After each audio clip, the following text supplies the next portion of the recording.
Hello everyone, and good afternoon. I am Steve from Mac84. Welcome to another Mac84 live stream.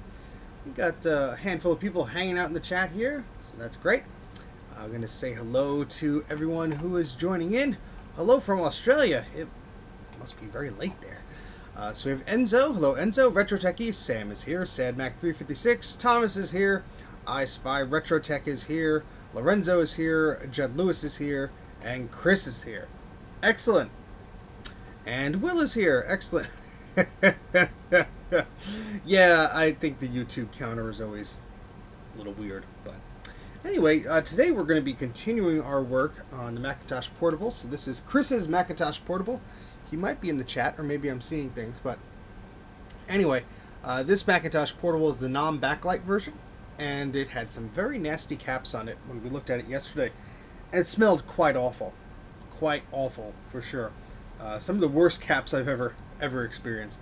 There he is. Hey, Chris.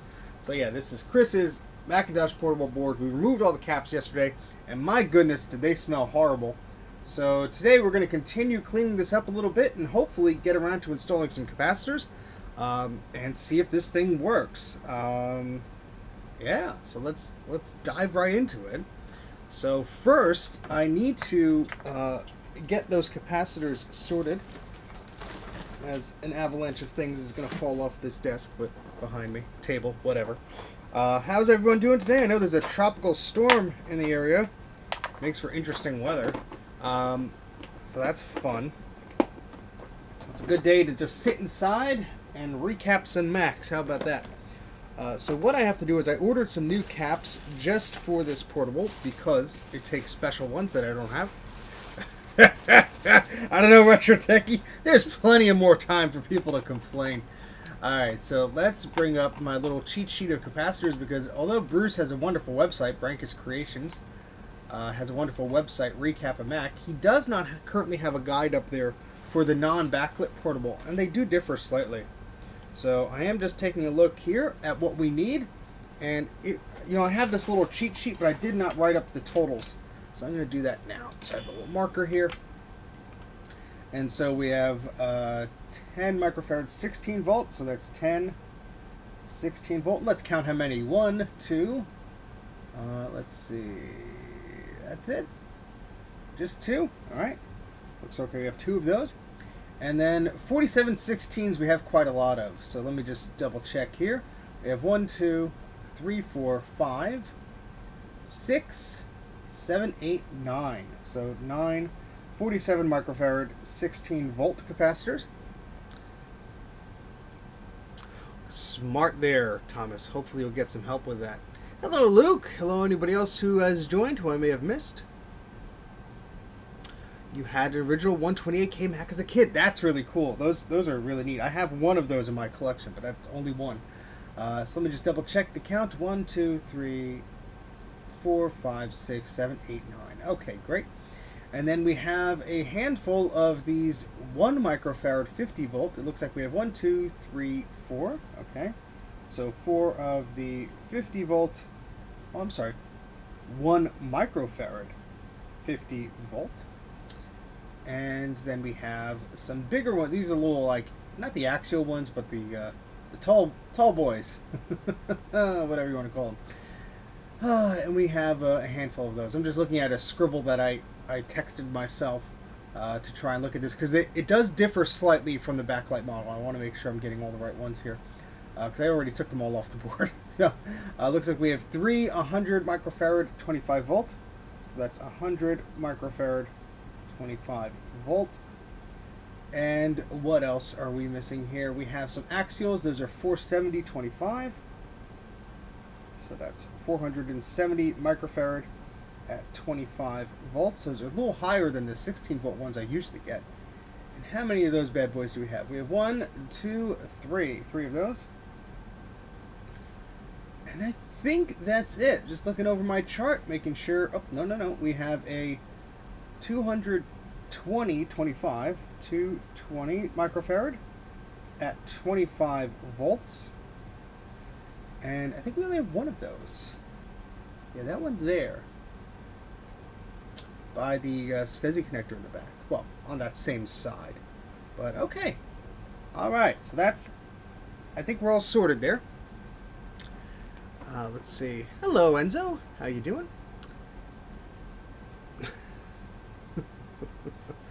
I'm concerned. Hey, Eric, how's it going? Hey, Luke, you are on early. How about that? All right. So let's try and get started here. So I wrote down what caps I need and make sure that I have these little container things. So I'm just going to. We'll give you a better shot of this so you can see what the heck I'm doing. The caps here, and we got our cheat sheet here. So we're just going to be sorting these out for a second. Alright, so 10 microfarads, 16 volts. We need 2 of them.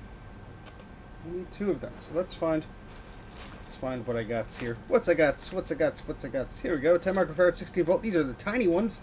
That's good. I like working with the tiny ones. Make sure the pads are not covered up. I think I had... Yeah, where'd they go? Yeah, here. I have these ones. These are a little larger. Let's see.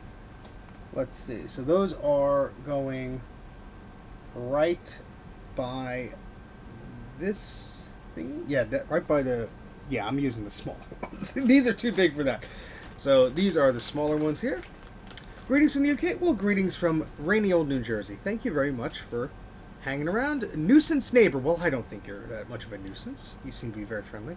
Learn how to battery. One day I will. Okay, so we need 2 of these. So I'm just going to take 2 of these out of the package here. And it is a rainy Sunday afternoon here, although I woke up quite late, so it feels like the morning to me. Alright, so those go back in there. And then we put the capacitors back into the bag so we don't misplace them. We get confused. You're not the only one. A reasonable price for a charger? It depends on where you are. I wouldn't expect to pay over $20 or $30 for a charger. Many third-party chargers were made. Many of them. So I wouldn't worry about getting an official one. As long as it works, you should be fine. I've used plenty of third-party PowerBook and iBook chargers. And if it's an iBook G4, use the same exact one as a PowerBook G4. So don't get your type-ins mixed up. You'll be fine. If you get a PowerBook one, it's still 45 watts. It'll work. May consider leaving like a shirt. Well, thank you very much. Yes, this is a favorite shirt of mine. All right, so those are 6.3 volts. We don't need any of those. I'm just sorting. I bought a bunch of different caps here that I needed. These are 16 volts. Uh-oh. I hope I ordered the right ones. 470/25. Okay, so I got 470/60s for some reason. Uh-oh. Did I skimp on the 270/25s or whatever those are? If I did, I'm in for some trouble here. No, I got... Oh, but that's 25. This is at 16. Oh, Steven, you idiot. You probably ordered the wrong one. Well, we'll have nearly all the capacitors here. I might have one somewhere that I can steal from something else, but this'll be interesting either way. Oh boy, this is what happens when you order caps like late at night and you forget what you're ordering. All right, so we need. What's going on with him? He's having a stroke? Not yet. All right, so these are 50 volt, 1 microfarad. So we need 4 of these. These are a long strip here. Can you recap what you've recapped so far? Oh, Michael, there he is. There's the guy. We basically just ripped all the caps off last stream. That's what we did. See, that wasn't too painless. You tried to trick me up there, but no. No. All right, so there's the. Oh no, we need 2 more of those. Steven can't count apparently. When I get an iPhone 12, I'll let everybody know, and it won't be given away. I'm still using an iPhone 8. So, yeah. Alright, let's be helpful if we marked off what the heck we put in the bag here. Alright, so we need 3 100 microfarad, 25 volts, and that's these puppies here. Learn how to battery. I don't know if that's going to happen. I don't know if that's going to happen. Yeah, these caps are getting harder to find, unfortunately.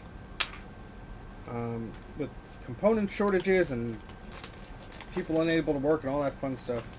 Whatever's going on, this stuff is getting harder to find. And I had to order from like 3 different suppliers, so I'm kind of pissed at myself that I may have forgotten to order one of the varieties. But we'll figure it out. We'll figure it out. Alright, and then we need 3 4725s, and these are 4725, 47025. Learn how to read. Learn how to read. Alright, so these we need 3 of. And these are like the big old axial ones. These are the most leaky ones. Well, some of the most. These back in there. Where's your manager? I don't have one. That's a great thing. Yeah, is the font getting smaller or I'm getting older? It must be the font. I'm not older. That doesn't happen. Alright, looks like we have almost everything except for the 2 2025s. Unless I'm... Oh, no! Yeah, they are! They're just different! Yay! I can make it an axial. I don't care. That's fine. That's fine. Whatever it has to be. Oh, oof. Thought I ordered the wrong ones there for a second. This was going to be a real lame stream if I was missing one capacitor and couldn't get the darn thing to turn on. Alright, what the heck are these? What? They don't even have the voltage rating on it? These are 100s 25s. Okay. Then what are those? 125. Oh, I ordered 2 different sizes. Why did you do that, Steven? Why did you do that? That's a good question. I don't know. Alright, so let's see where those go, and I'll just see really quickly what fits. If these ones fit or the smaller ones fit. So the 125s are by the SCSI ports. That's on this side of the board here. Over here. And we'll get to the microscope view in a second, so thank you very much for being patient.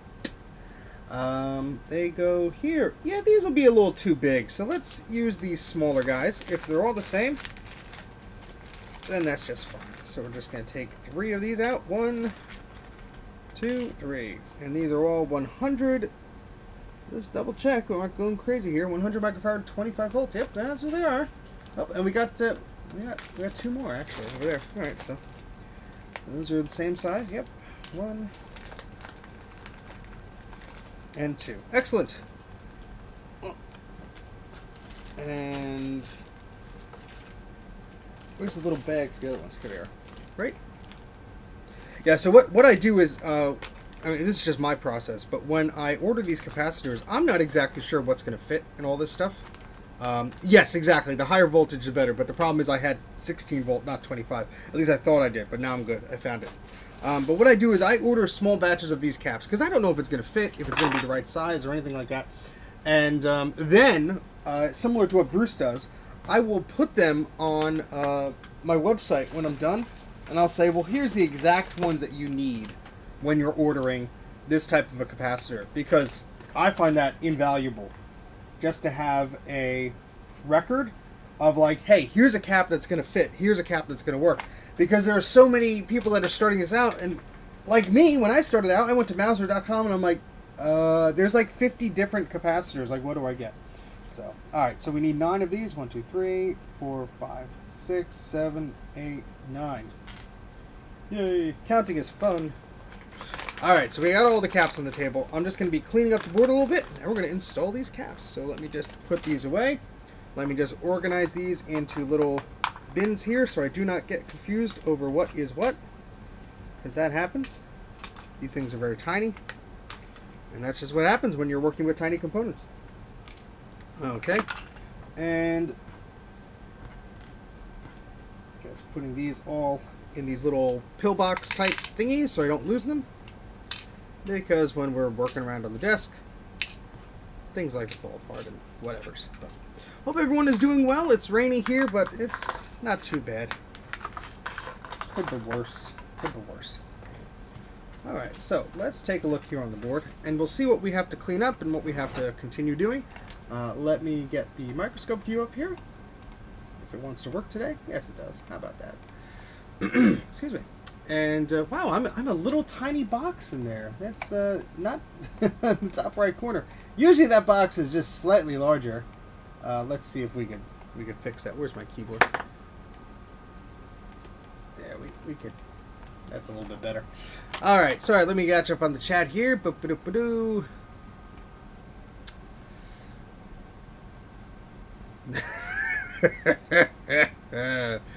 uh,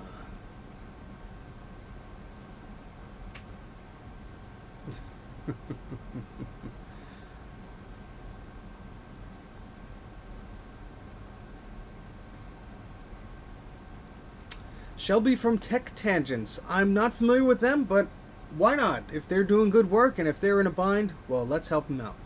I think it's funny that a Mac Portable has a board larger than a Classic. Yes, sirree. It does.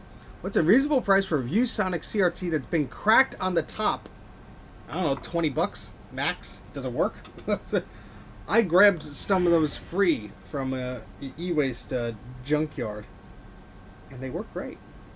It was actually Sony one. It's actually right. Well, you can't really see it because there's a bunch of crap in the way. Right there. It works great. There's some cracked on the plastic, but I don't care. Don't care at all. All right. So yeah, I'm just not familiar with what they're doing, so apologies if I don't. I want to stay in bed, but I also want to play on my Power Mac. Oh, the conundrum of the weekend. But I want to play with the computers, but I'm sleepy. Alright, so this cap is still... Ugh. I mean, this is where a capacitor came off, and it's pretty nasty. So I'm just going to go over the board. There's some areas that we didn't finish cleaning yesterday. So I'm just going to try and clean these all up before we put some new caps on. This is going to go through the ultrasonic cleaner anyway. So all this disgusting electrolytic goop and all this crud will come off of the board anyway at one point. But just want to make sure that when we put these new caps on, that it isn't a horrible mess, you know. And there were quite a few broken traces we had to repair already, unfortunately. And I'll zoom to those. They are on this side. Wait, where is it? Yeah, here. And it looks like a bit of a mess. But a lot of these were just in horrible shape. And we need to cause little bridges, and we need to run little wires and stuff. And it's fine. There are going to be caps on top of these, so it doesn't have to look the prettiest. The most important thing to me is getting this to work. And yes, we'll make it look pretty as best we can, but... no, the Mac SE does not require a battery to work.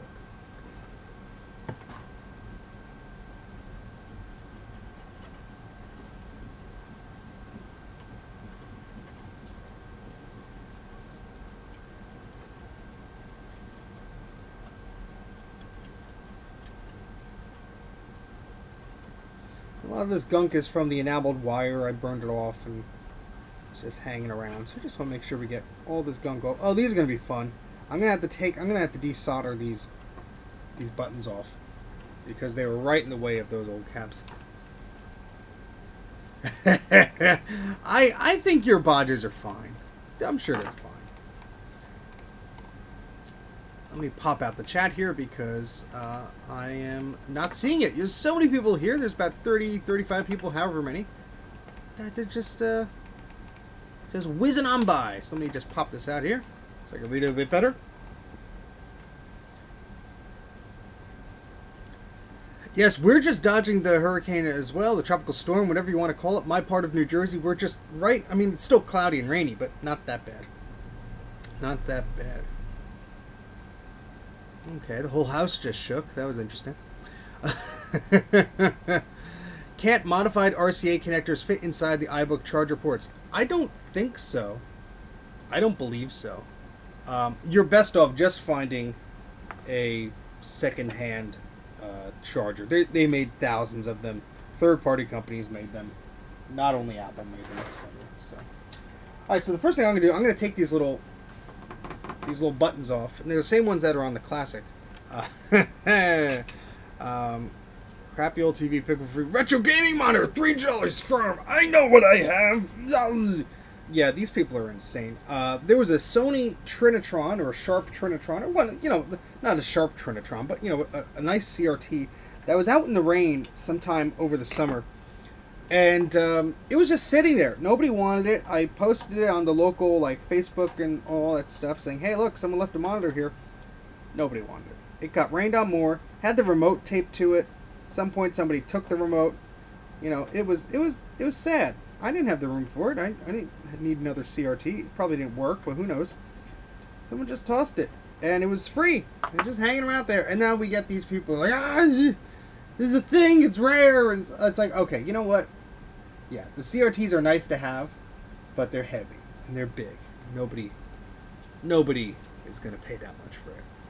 All right, let's just see. But no, we're just getting like the tropical depression or the tropical storm or whatever the variant of it that's by us. I was in a different area of the East Coast last night, and I had to turn down some different roads because I was not driving through the big puddles that looked like an ocean in the street. So I was like, no, thank you. I don't want my car to stop working. I'm going to take a side street. So as long as people are being smart, they'll be okay. All right, so what we're going to do is we're going to just take these buttons off of here because there are two caps that are on the other side of the board, and these buttons are in the way. And so we're going to do that.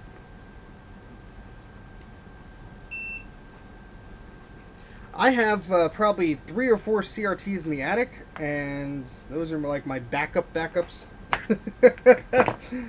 Maybe I'll need them one day, but for now it's just like, well, I don't want to toss them.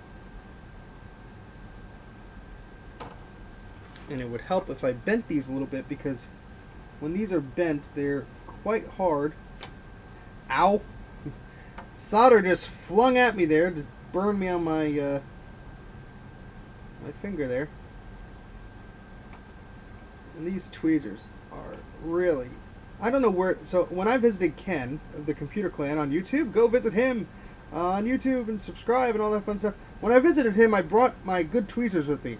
I'm pretty sure I packed them in my bag. I have no idea where they are. So I'm using the crummy tweezers today because that's what I got. That's what I got. I'm sorry if you're not seeing this 100%. It's not too exciting. We're just trying to get this. Let me see if I can do this over here. Yeah, this will probably just give me some clearance here.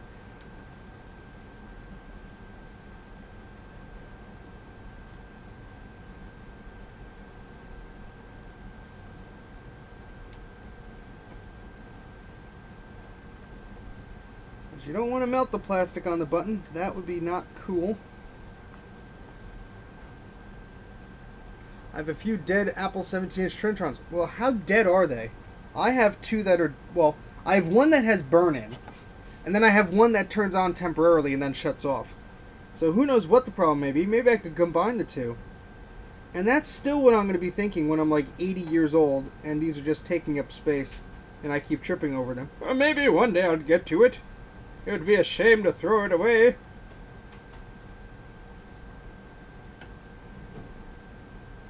This one's being stubborn.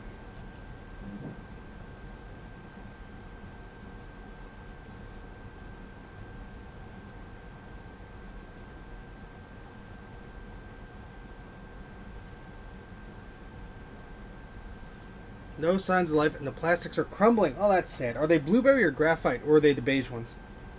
I always assume they're the studio displays, because that's the 2 that I have, but I understand there are many different ones.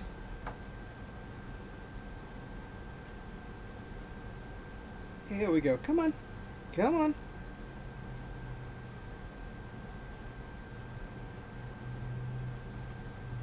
Might have to switch to the larger soldering iron tip for this, just because this does not seemingly want to come off. Now, I did this on a Mac Classic not long ago. It wasn't giving me this much trouble, I can tell you that. But sometimes it's just old solder, and there we go.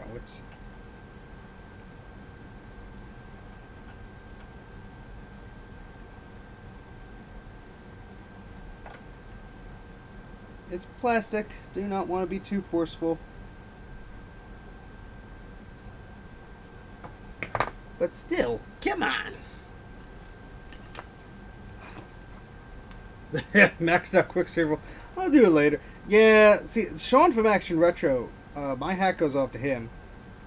First off, I know those upgrades aren't cheap, and he's doing that for our amusement. And I know he gets a kick out of it too. But it's one of those things where it's like, I'd love to max out like a clone I have or something like that, but the prices these days are very silly. And while I would enjoy doing that, it would probably just end up in like my parts bin of like, oh yeah, I gotta do this one day. And I know, he does a video a week and all this stuff, so he's always on top of that. So if you have not checked out Action Retro's latest video, he does some interesting things to a Macintosh clone. Very, very things I'm jealous of, because my goodness, does he do some cool upgrades to that thing. So check that out if you haven't done so already. There we go. Just walking it out of here. And it does not help that the metal is sort of bent in a few places. There we go.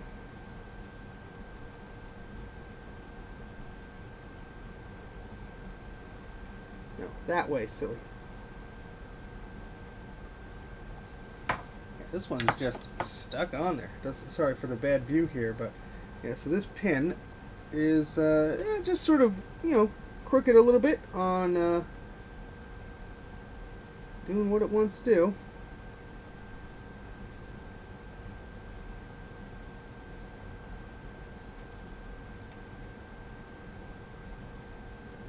There we go. And that's out of there. Now we get to do the second one. Yay!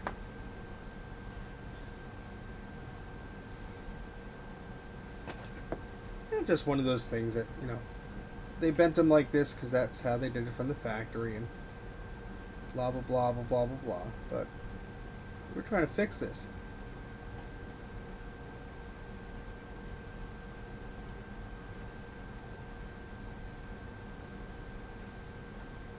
Yeah, and this one's on the ground plane. That's why it's giving us so much trouble.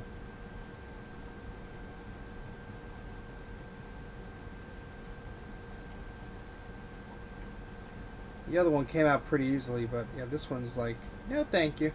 I'm fine where I am.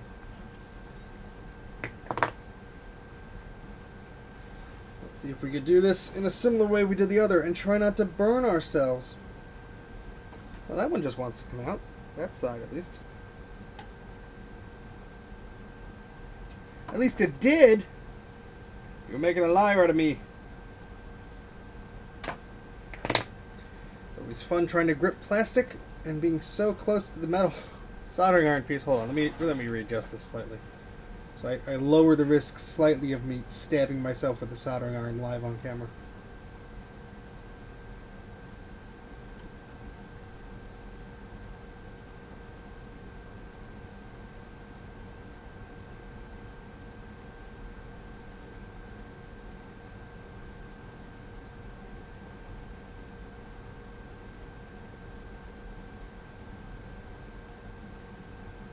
I can smell the capacitor fluid still. Jeez.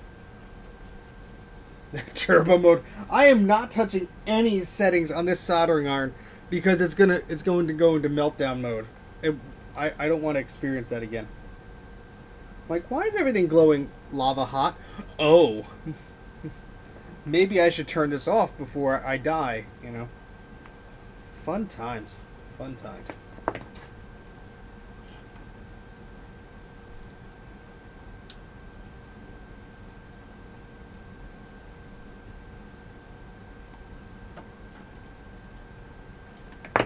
Yeah, this is surprisingly painful to get off of here, so I'm just going to raise it up. Sorry if it's out of focus, guys, but I need to get a good grip on this in order to do anything useful.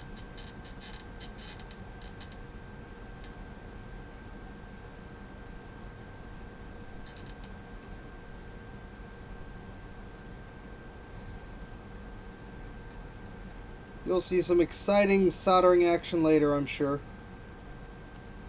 But for now, we are taking buttons off of the board so we don't melt anything.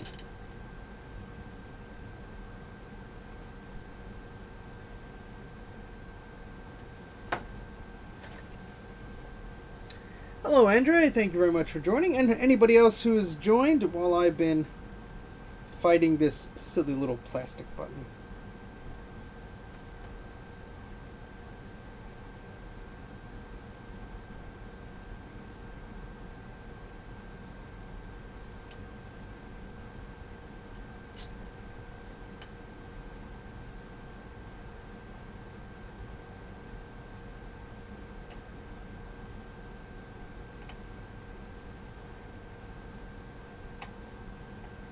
Oh, I almost got it.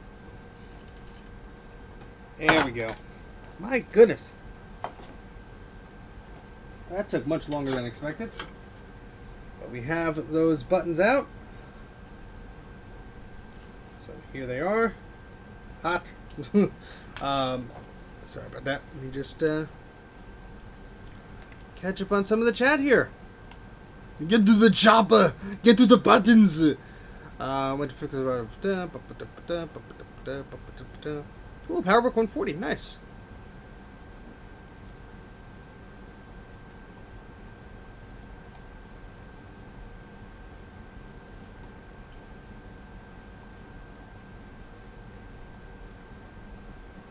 Ew, capacitor juice. No, thank you.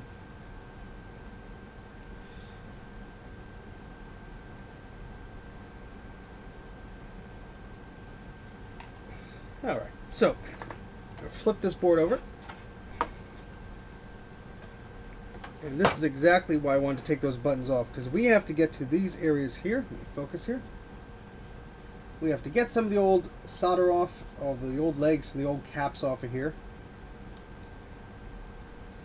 And I did not want those buttons being in the way. So, I'm sorry, this looks very foggy. I probably have to clean my microscope, but it looks fine for me, except where the camera is. The camera is getting something different. So my apologies if it looks like crap. But we'll do the best we can. How about that? So I'm just going over here with a soldering iron, just pushing some of these old legs out of the way. And there's this old adhesive that would keep those old caps on. I'm just disintegrating that. We don't need that anymore.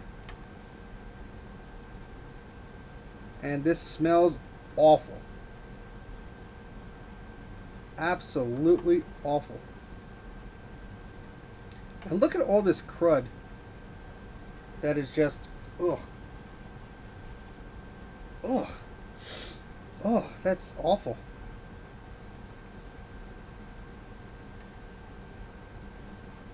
Yeah, this will need to be cleaned up. And that's why we want those buttons removed. We want to be able to have a clear path of doing this. We got enough of on our plates as it is. It doesn't. I don't think it's gone. I think it's just hiding under all that crud. We'll see in a second. If it is gone, we can fix it up. Bulk VHS head eraser. I almost got one of those. A friend of mine had one. I almost got one of those. Yeah, see, there's metal under there. There's just all this crud on top of it. Ugh.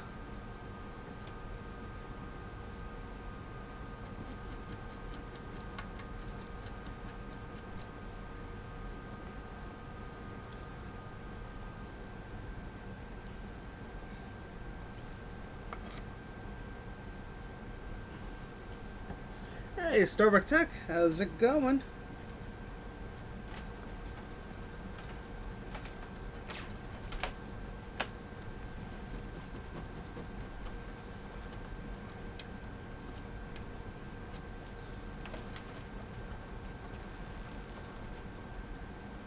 Yeah, I mean, there's definitely some evidence of corrosion on this pad, but I think it'll be okay. Just take a closer look at that in a moment. Just going to put some flux here. Just a wee bit. Now let's adjust this board so it's not at an angle. So I can see it easier, and so can you guys. So I'm just going to put a little bit of solder at the end of my tip here of the iron. I'm just going to use that to just clean up. The heat really helps just burn away some of this gunk. So those two pads look nice and shiny. I might need some more flux here.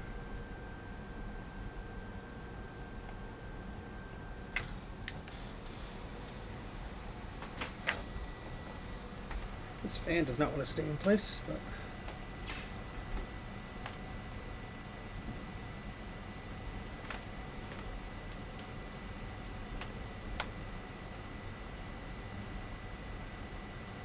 it looks like some of that pad is still there. but the rest may be gone. That's okay. We'll figure out what trace that goes to and hatch that up if needed. And while we're here, might as well soften this crap up. I have to clean these out anyway to get those buttons back in there. Oh, it doesn't help that all the crud from the Q-tip is hanging around there.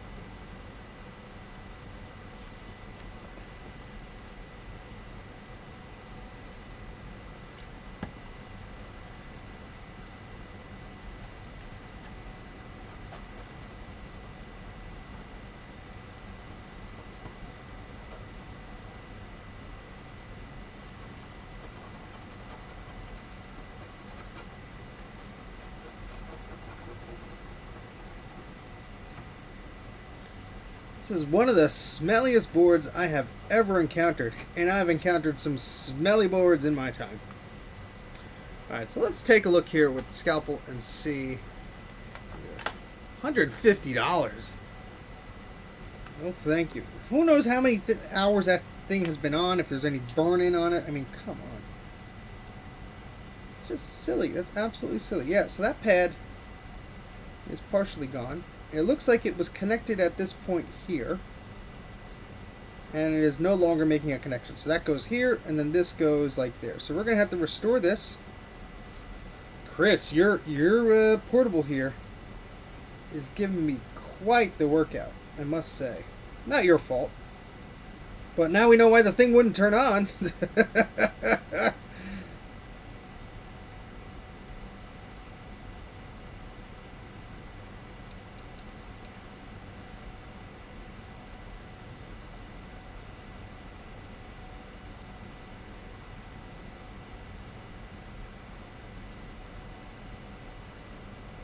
So what I'm doing is I'm scraping away where I can, because I'm going to need to attach a wire that goes from here to that pad and reconstruct it a bit.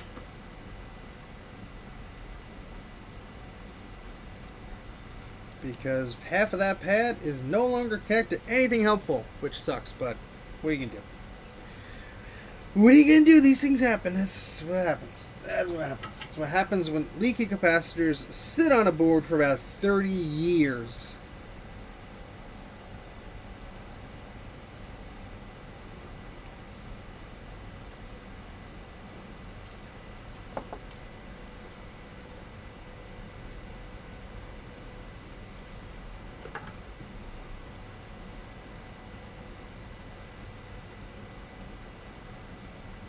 Yeah, I would not pay that much for a monitor like that. Let me just say this. In the early 2000s, I used to go to a thrift store, and there were all these CRTs. Nobody wanted them.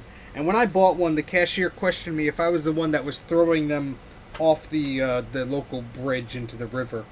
And I said, no, that's not me.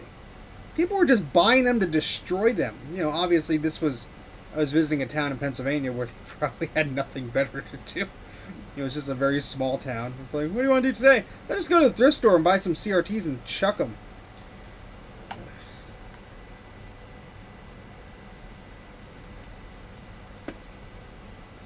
Yeah, so that positive pad does not look happy. So what we're going to do is we're going to try and run a trace there and fix that up.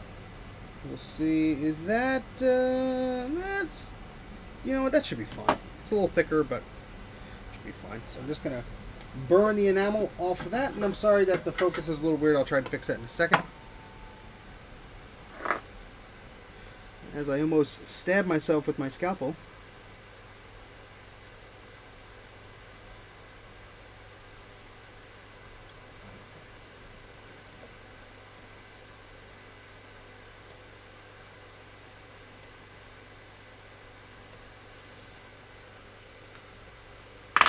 Okay.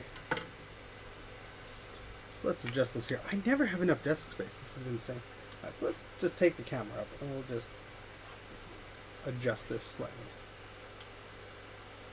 I see that, and then you guys see.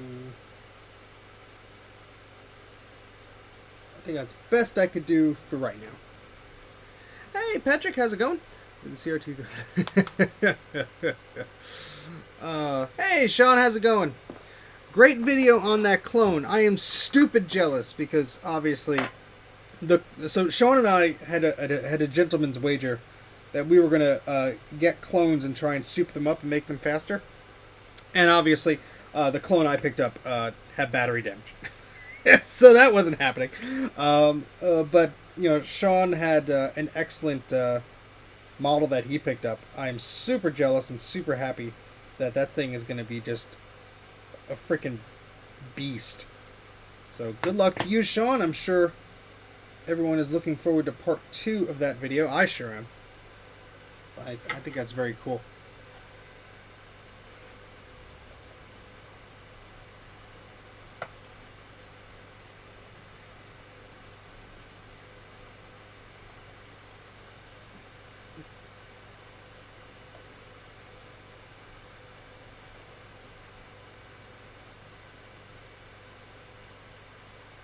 So I'm just burning some of the enamel off of this wire so we can make a good trace here.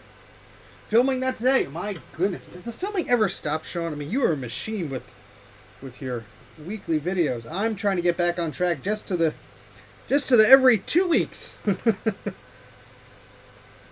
So good on you, making us all look bad. I kid. All right, so putting this on here. Where's my crummy tweezers? There we go. Whoops. There go the caps on the floor. Yay, we don't need those, do we? Alright, so let's see if we could get this going here.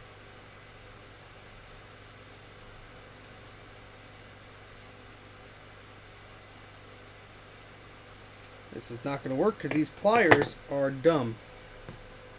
You are dumb pliers. You are very dumb. Why are you so dumb?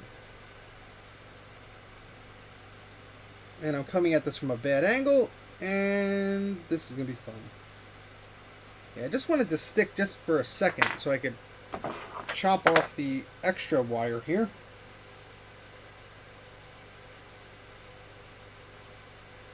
And move that little spool over there. The capacitor fairy strikes again. Alright, let's see if I move this board. Maybe it's not as horrible for me to work on. I always forget. It's like, do you want to make it more problematic for yourself? Hopefully the weather isn't too bad where you are, Sean. It is not too bad here. I think our neighbors to the north are getting it much worse. So this, of course, this connector just has to be right next to everything. Up, up, up, up, up, up. Almost, almost, almost.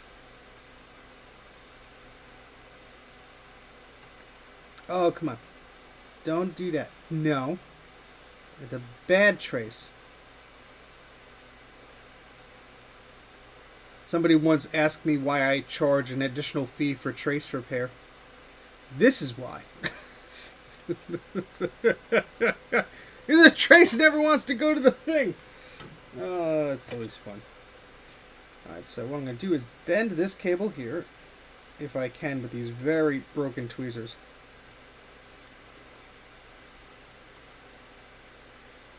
And we're just going to make a very rudimentary pad. And not my finest work, but that should do. So this point will now go here, and we'll fix the eaten away pad that time was not kind to. I'm just going to load that up with flux.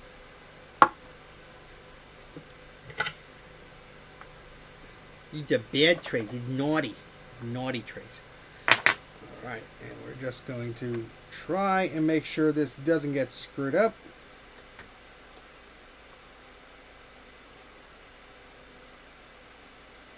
That should be okay. And this is not moving. Excellent. Alright, I'll call that a repair. I will, when I'm not streaming, Thomas, I will take a look.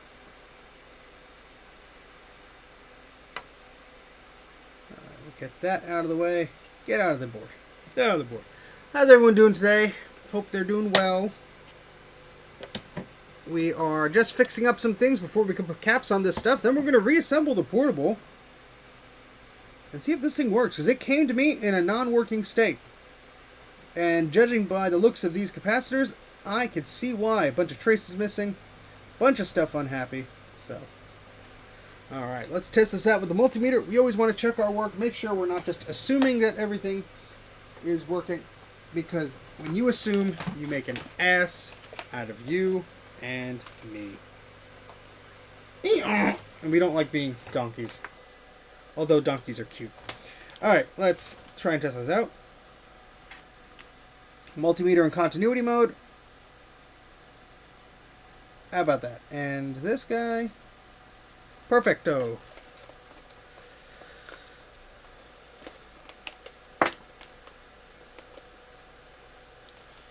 You're back home instead of in the New York, New Jersey area. Well, I just missed you then. Hello from New Jersey. Alright, so let's put some caps on. The first two we'll put on are over here. And let me just get my cheat sheet up here to make sure I'm going to put the right ones in the right places. Move my cursor over here very slowly. Alright, so we got, this is by the edge over here. And those are 1 microfarad 50 volt capacitors. So let's get those out and put them on. Hey Justin, how's it going? Hope you're doing well. Alright, so we have our first 2 caps that are going to go on the board here. We have to be very careful, otherwise this trace that we just put on will just fly off the board and be like, whee! I don't want to be here, bye! Right. Hopefully that doesn't happen. So I have 2 little capacitors. Let's see how I have to put these on. Alright, the positive pad is there. So on these tantalums, the stripe signifies the positive side. And look how tiny these caps are. That's why I bought them. They're a little bit pricier, but they're tiny and they are easier to work with. Especially on small boards like this. Oops. Lousy tweezers. Come on. There we go.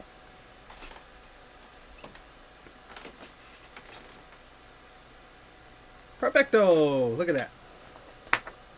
Carry a chair downstairs. Well, good luck to you. Be careful. Please. That does not sound like fun. It's like carrying a CRT downstairs.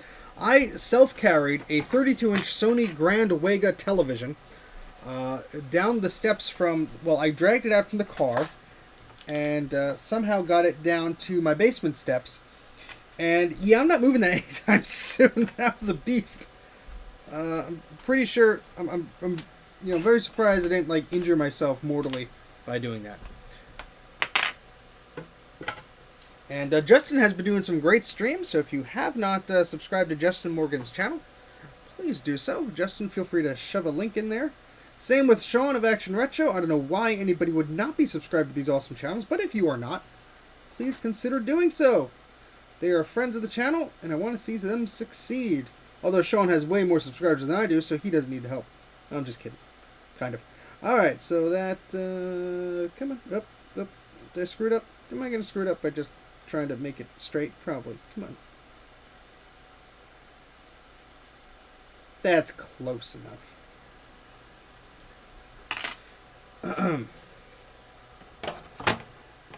Right. And Mike is not here. Mike might be sleeping or at work. It's hard to tell. But Mike of Mike's Mac Shack, please give him a subscribe as well. Excellent content. If you like cats and technology, well, he's your guy. The CRTs you have would be easier to carry than the desk chair. My goodness. Fun, fun, fun. Alright, so those 2 caps are in. Let's test continuity on them, because we're going to have to put those plastic buttons right there back on. And I want to make sure that everything is good before we put those back. Excellent.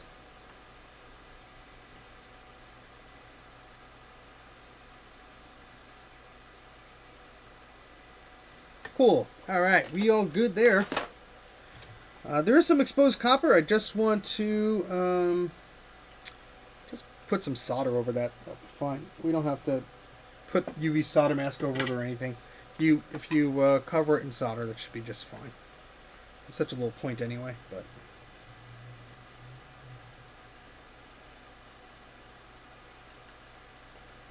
that should be fine.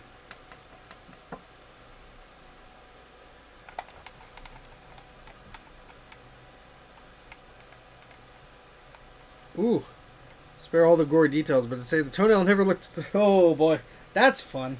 That's fun. Yeah, those monitors are heavy. Get a moving buddy. Do not try and do this alone. Why is there a little bug on the table?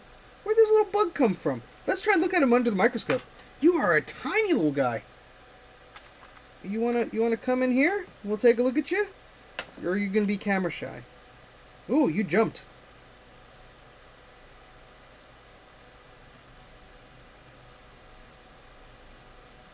Yeah, let's take a look at this guy. Where is he? Look at this guy. What is this? The heck are you doing here, buddy? This is now Steve's insect emporium. Look at you. You're a tiny little one. Alright, we're going to close this so you can't get out. And we'll bring you outside.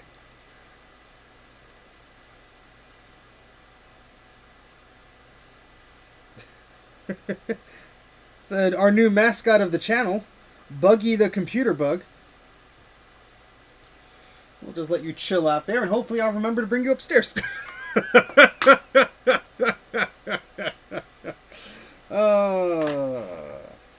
What are you trying to say? All right, cool. Let's get these.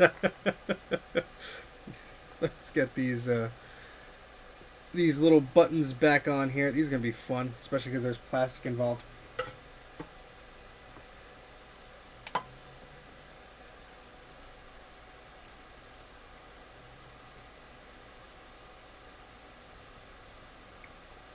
So I'm just loosening up some of the solder on here so they'll actually slide in where they have to correctly.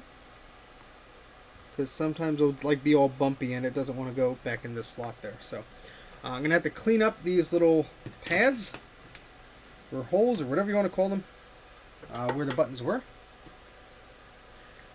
This is going to sound weird, but there's a dead wasp or something that I found, and it was by the ultrasonic cleaner. And it's still there because I'm like, oh, it'd be cool to look at it under the microscope. But every time I walk in the little bathroom downstairs that nobody else uses except me, for the ultrasonic cleaner, that is, it's there. And I'm like, oh, yeah, that guy's still here. I mean, it's dead. It's not going anywhere, but it's sort of weird. Yeah, we're debugging the portable. I like that. So this is on the ground plane. This is going to be a pain in the butt to get clear. I might have to switch to the larger soldering iron tip. This one looks like it might be going. No. All right, so we're gonna do a switcheroo here to the larger soldering iron tip.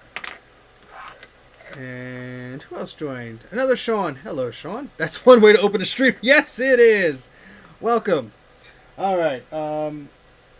I have a conundrum here. So I have these hot soldering iron tips. Let's turn the iron off just for a second to let it cool down. I have to do a swap, but I have no place to put the hot tip that I'm about to rip off of here.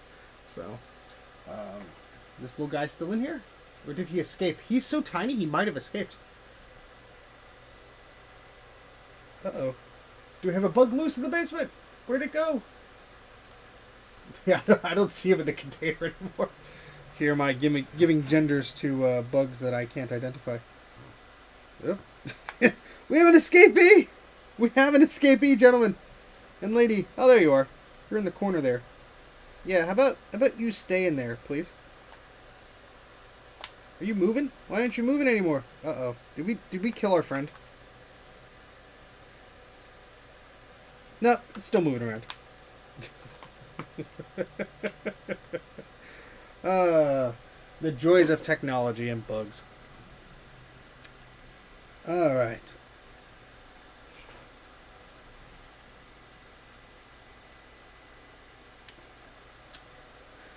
Alright, so let's just switch to the larger tip here. That'll help.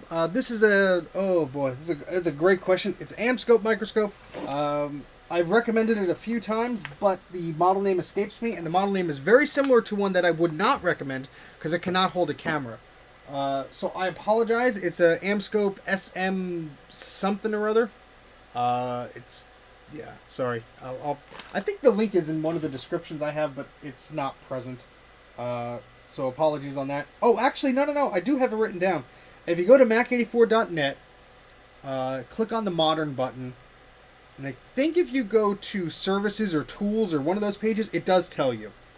So that might help you out. All right, here's the holder thing. That's what I was looking for. All right, so let me just take this tip out of the soldering iron here. So we're gonna just hang that.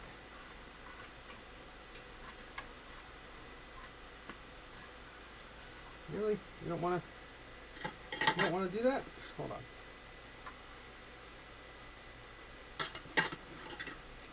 Yeah, poo. Yeah, poo. Yeah, drop the molten hot iron tip on all the electronics on the desk, Steven. That's a smart thing to do. Alright, shove the larger tip in there and get this turned on. Why, thank you very much. I like this shirt as well. Alright, so we just switched out the tips here. It's just going to make it much easier for us to get out the solder on these places where these switches go. It's a pain in the butt, but it's but.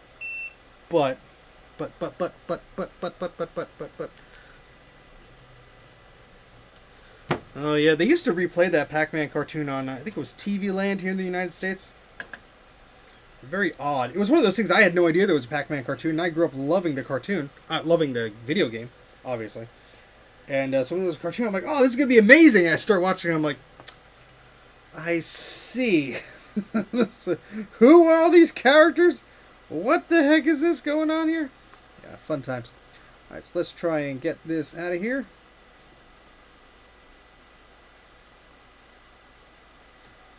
Almost. I'll try that again in a second.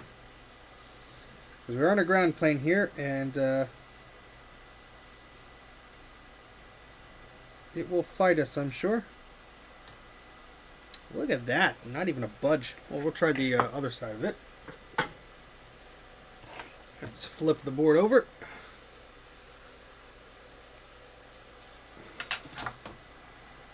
And thank you again, Justin, for this little light mount thing. So very kind of you. It made my life a lot easier. Alright,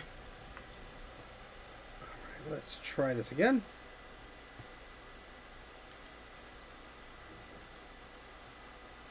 And I just have to hold it at a certain angle because the microscope is too close when things are up high like this. And it's hard to see. That really didn't do much. Might have to add some fresh solder to this just to suggest it. Yep, that's what's going to happen. There's a lot of crud here, too. Blech. Blech. Oh, Heathcliff. Yeah. See, when I went to, like, oh gosh, was it elementary school or middle school or whatever school it was at the time, those cartoon shows would, like, nobody wanted them. So that and Scooby-Doo would play at, like, from 6 a.m. to 8 a.m. in the morning. And so, like, when we'd be waiting for the school bus or whatever, like, that's what would be on TV. And it was like, these cartoons are kind of weird.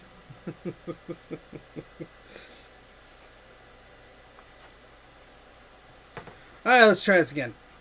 It's going to be out of focus, but that's the only way I can get the iron flat on here to transfer as much heat as possible.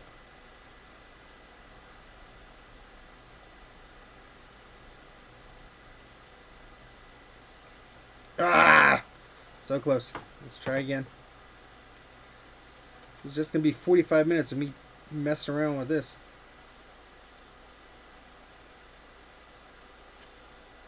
So close. Let's try the other side. I don't remember the Dick Tracy cartoon.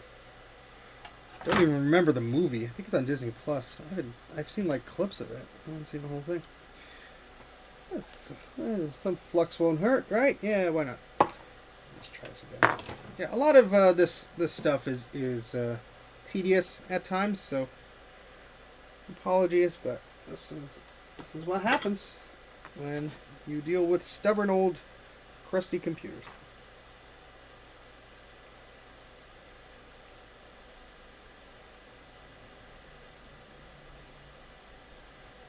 Yeah.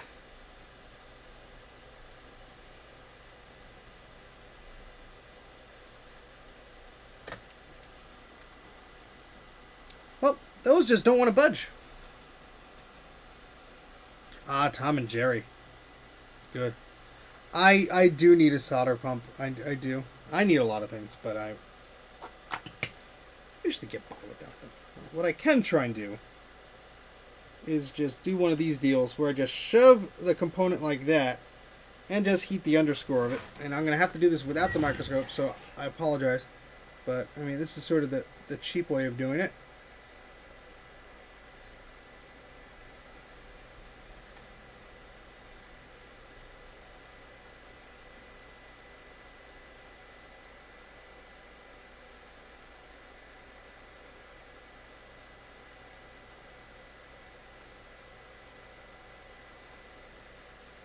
If I could get some solder on the iron, that would be helpful.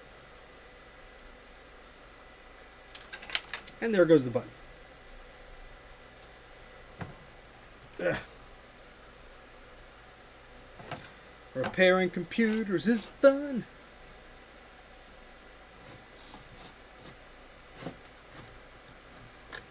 Oh, come on. Don't fight me.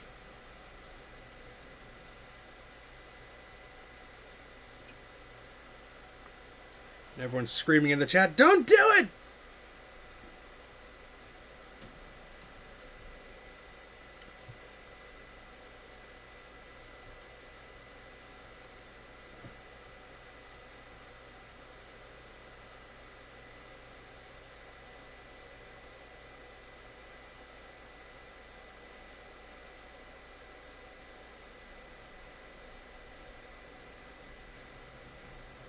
Jeez, even just getting it to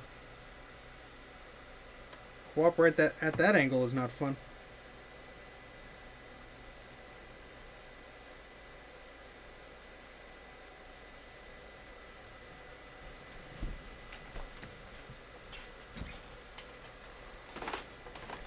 Yeah, the problem is there is a plastic piece right there, and it's on a ground plane. It's really stubborn today. Let's try this one more time. Sorry that it's not cooperating, folks, but this happens sometimes.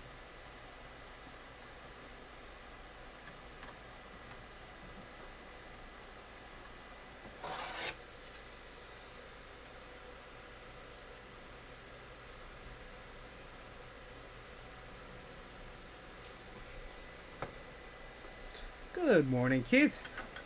Yeah, no, we're not going to use a drill. Let's try this solder wick one more time. And we'll resort to being silly again, but and this iron is at 421 degrees Celsius, so it's not exactly cool. Let's bring this as close as I can to the edge here.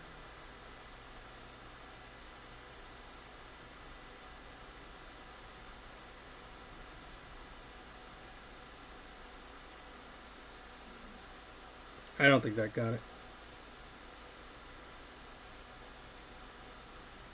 Hey, how about that? All right, one down, one to go.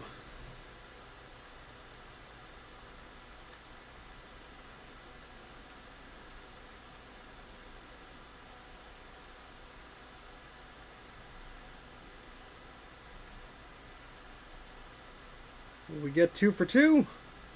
Yeah, there we go. Look at that. Just took much longer than we anticipated, that's all.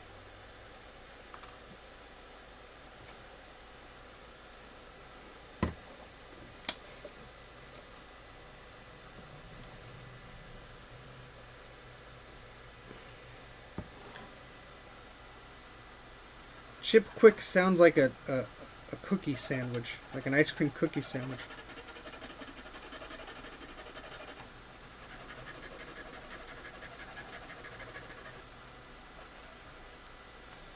Now I want an ice cream cookie sandwich.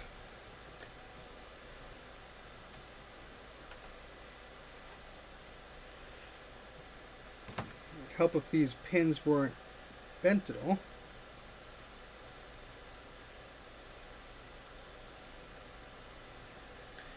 Alright, there goes one.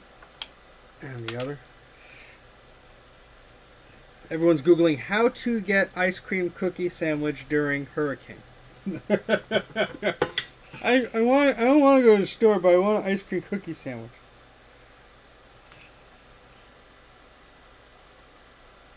When there's extra solder on this thing, so it doesn't want to come off, so now I'm gonna have to do one of these deals.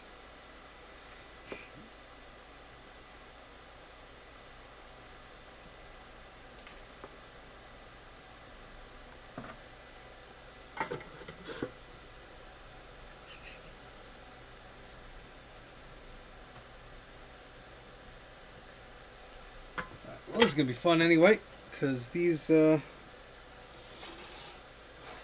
buttons have a bit of old solder on them, and I'm just going to have to coax them in as they please.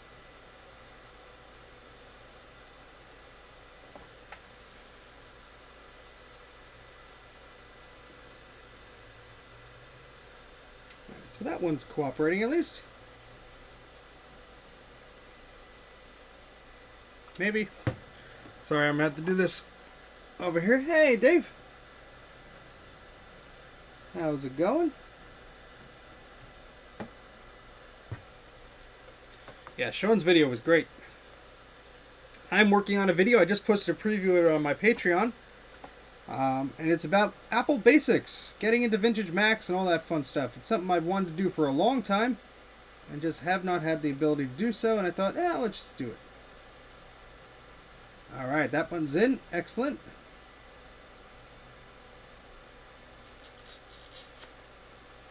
And that one's in as well.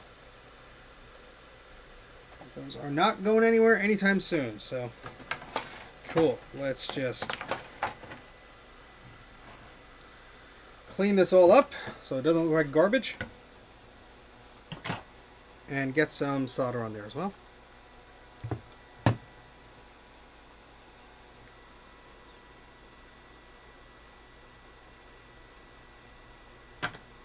Oh, come on, just bend.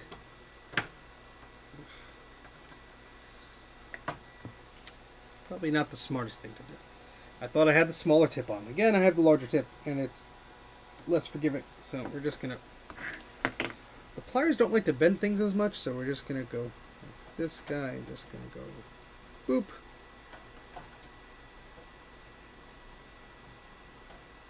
Because my tweezers do not want to cooperate today, unfortunately.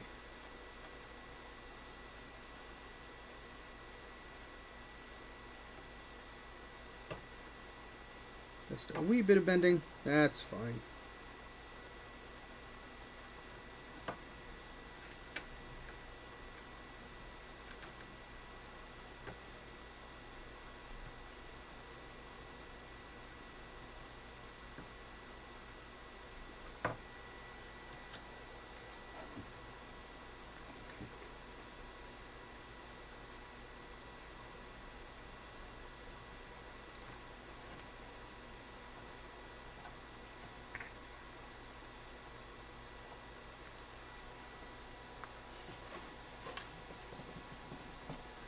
Oh yeah, 65 Scribe is great. I'm trying to coordinate something with them on a particular video. Nothing confirmed yet, but we have been chatting. And I think that would be a lot of fun if we could get this to work. The video, I mean. Not this computer. I mean, yeah, I want this to work too. But...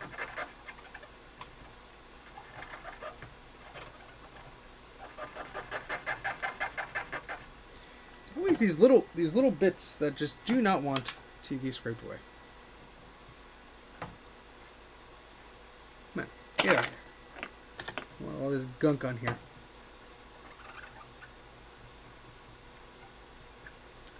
Let's go through the ultrasonic anyway, so it doesn't have to be 100%, but I like to get most of this out of there. Okay, so yes, stay safe, my friend. All right, those buttons are on there. They're looking good. Time for more caps, finally. I mean, I know. We've been messing with that stupid button for way too long. So let's get this situated on the piece of wood here. And we can get more of these caps on. Caps on. Alright, let's bring out my cheat sheet here. Sorry, I had to retune myself. And get some of these capacitors on. I better have. Thankfully, they're the same switch. Alright, so we have 1, 2, 3, 4 of these little capacitors. Caps on, off, caps on, caps off. The recapper. Oh, come on. There. So that one will go there. Alright, cool. So let's get some of our flux in place here. And like I said, this isn't going to look the prettiest. There were a lot of damaged traces around here, unfortunately. But the most important thing is that the machine has the capacitors it needs. Not if it looks pretty or not. And I do try. I'm not going to be sloppy. I do try. But sometimes it's just not possible. So we're going to take this larger tip off of the iron as well, because I want to use the smaller one. It's going to make it easier for us.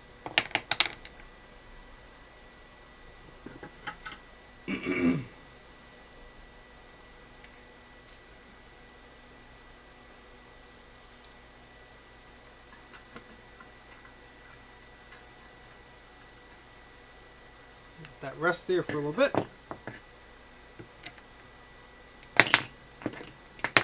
Yep. And the soldering iron tip falls to the ground. Oh boy. Fun times. Where's the new studio backdrop? Over there. Well, you can't see it. That way. I showed it on my previous stream. While the soldering iron heats up, I guess I could show it again. Hold, please, because the camera is not the same spot it was before. Where's my phone? Because I need to turn on the pretty lights. Here it is.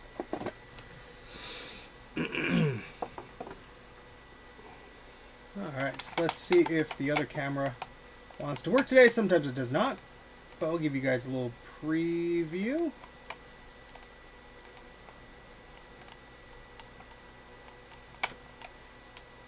And it's all zoomed in.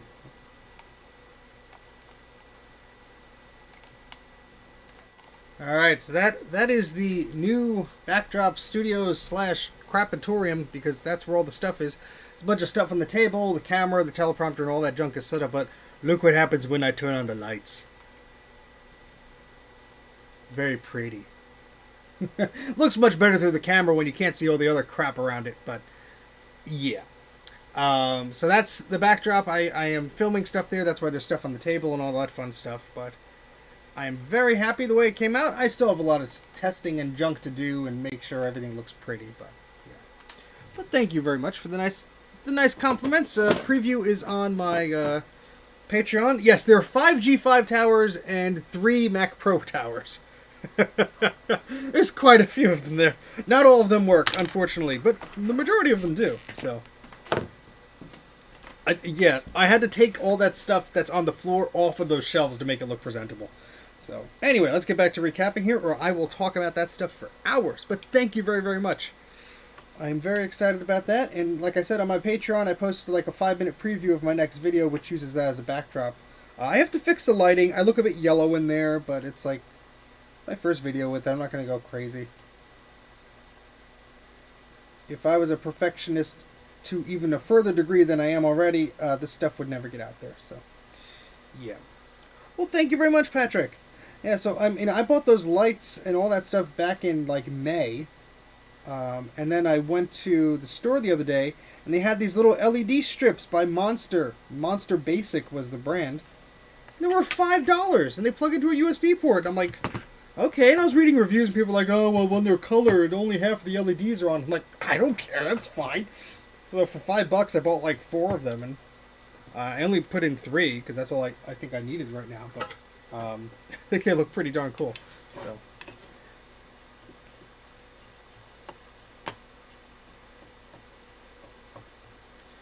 Actually, I have 1, 2. No, 1, 2. 2? Yeah, I only have 2 power computing towers. I have the 604E that's in parts. Then I have the whatever the other one is, the 180 Power Center Pro thingamajiggy. I only have 2. I also have a UMax, and I have a StarMax clone made by APS. I don't have many clones. Oh, I'd love to have more, but I just don't have many of them. This is gonna be fun. Broken tweezers make everything fun.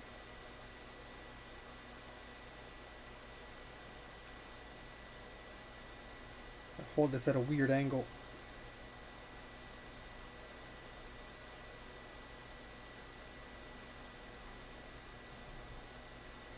Yeah, that's fine.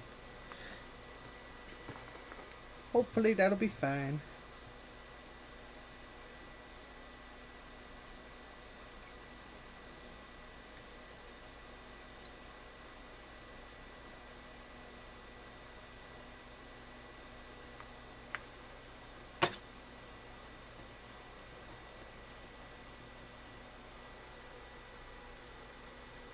Yeah, I was looking at some of the Philips Hue ones, but I'm like, look, I don't need anything that fancy. And these are just, they plug into a USB thing, and I have one of those Wise smart plug things, and it's just, it turns on the whole power strip. And I'm like, okay, great. That works fine for me.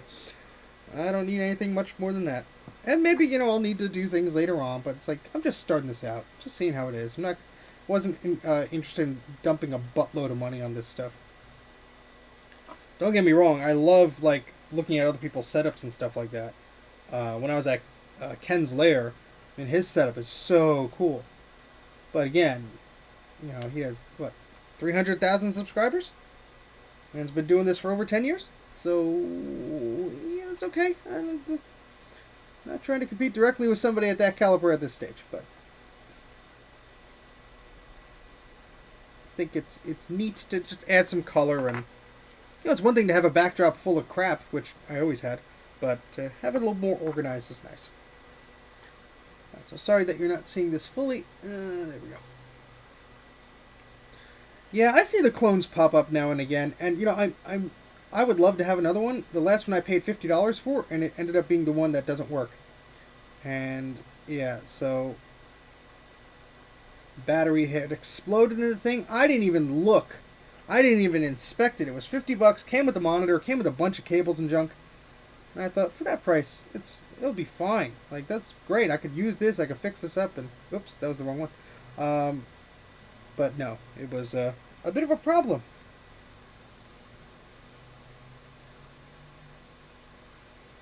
Yeah, these are fun because I have all these traces here. I just want to make sure I'm not screwing these up as I go along.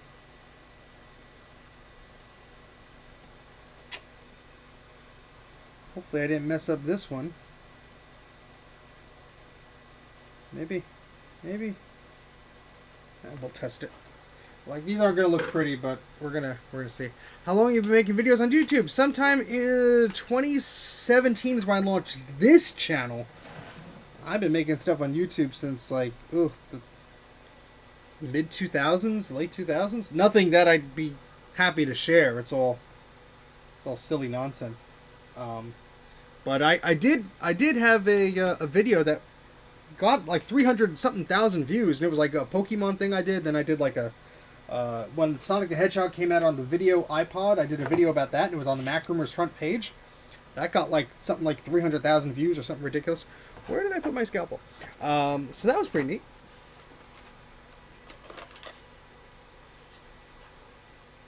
Oh, Jeremy. Yeah, Jeremy has an amazing setup. My goodness. Jeremy's Retro Bar, or whatever the channel's name is called. Excellent channel. My goodness, does he have an amazing setup.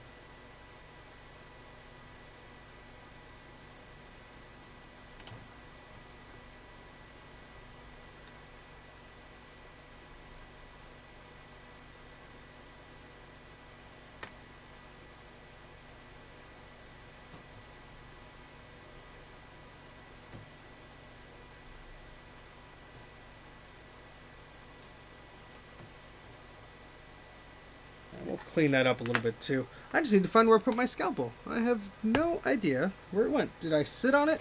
Did it fall to the ground? Is it currently stabbing my foot and I'm just losing too much blood to realize? All of these are possible. Hey Trina, welcome. Most I've ever gotten, around 10,000 views for Windows 2000 XP transformation pack. It was a terrible video and only 240p. Well, you know, it just goes to show you that sometimes if the quality isn't the best, like, but the content's good, people will still watch the heck out of it. And now we're taking our, you know, lovely time trying to find the tool that was just on the desk. And it's a sharp one too, so we gotta be careful. I laugh to myself because I don't want to hurt myself, but I don't know where it is. I don't know where it went. I have to get another scalpel holder because I have more blades. I don't have another holder. I need to get one. I'm the worst at ordering things too. Like I'll be like, oh yeah, I need some gaffer's tape, or I need some this, I need some that. And it'll just like sit on a list for forever and I just won't order the darn thing. And I'm one of those people that's like, oh yeah, let me order this, but I don't want to just like get one box of something. Let me like just do a bigger order and just like get it all done with. Where the heck did the scalpel go? Oh, here it is. Right on the floor. How about that? I almost stepped in the darn thing. That's not good. No worries, Judd. Take care, and thank you for sticking around. Alright, so do not need this little piece there. We'll get that out of the way. Actually, perfect. We'll just reuse it. Speaking of reusing,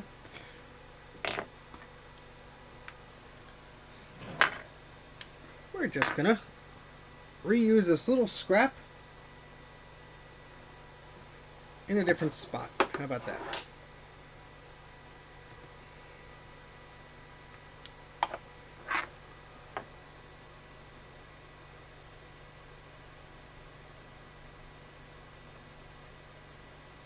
This is going to be fun, but ugh, come on.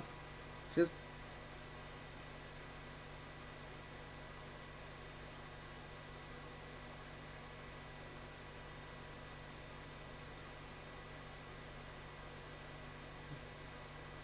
now it's stuck to the tip of the soldering iron. Alright, let me try with this scalpel, because those tweezers are garbage. Look how shiny. Yeah, that'll work. I'm not going to breathe on that again. I think that's fine. Yep, that's not going anywhere. Alright, so all those caps are in place. Let's continue along with this show. There's some old soldering stuff that's in these little things that we have to get out of here. Yeah, I try and keep the essentials covered. I try and keep some extra flux with me. I do have to order some more solder wick. I use this brand, Super Wick, number 453NS. No clean. And it's a 50-foot spindle, wheel, whatever the heck. I think this works great for what I use it for. And I need to order another, because if I run out of this, I probably have a little bit of something else left, but I would prefer not to use that. Alright, so let's just clean up some of this stuff here, especially this.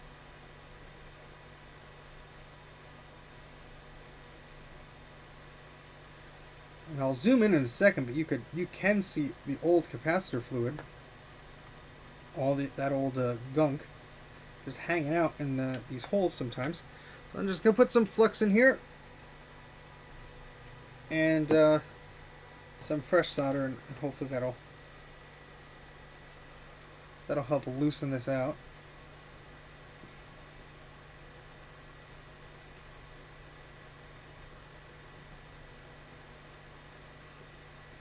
Ugh, yeah. So whenever you see like the brown and the specks and the mud and all that crap, that's old capacitor fluid and junk, and you don't want that on your board.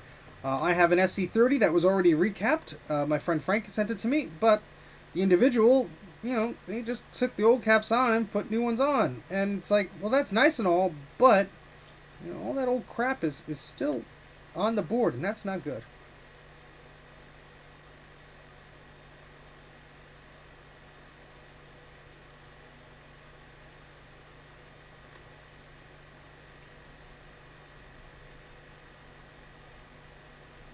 So that little explosion of solder tells me that it came through. Oh, that was so close. Probably have to go to the other side. Yeah, this is going to be a pain in the butt. Being a pain in the butt. I have an Amazon affiliate thing. It's on... Whatever links are on my website, they're linked there. I have to add more thingies. It's not a huge concern of mine, so I'm not like, I have to do it.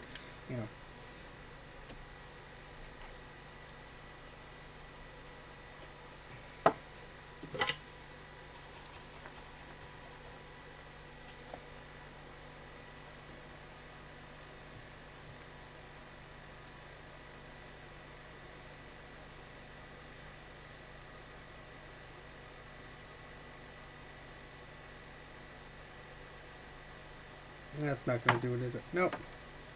Let's try again here.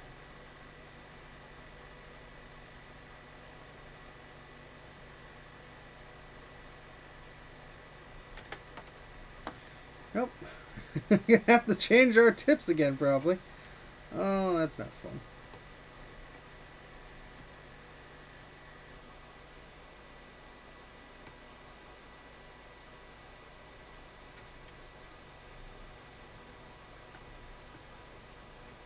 I might just do a little trick here and just heat the edges of those caps and just shove them in, because I am running out of patience if I'm going to have to do this for everything. Thank you very much, Justin. Appreciate that.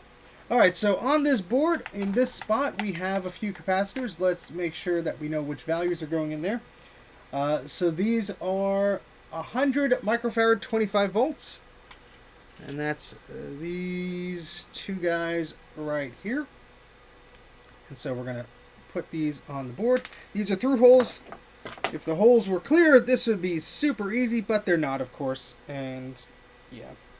Now the stripe on these, that's where the negative end is. So we're going to make sure that we install these in the right way.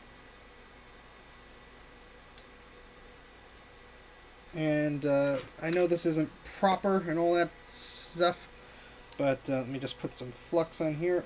But when these are a little stubborn, and there's just a little bit of solder holding it from going in one of the holes, sometimes I just put a dab of flux on there, just heat up the leg, and just let it do its own work. And it works fine.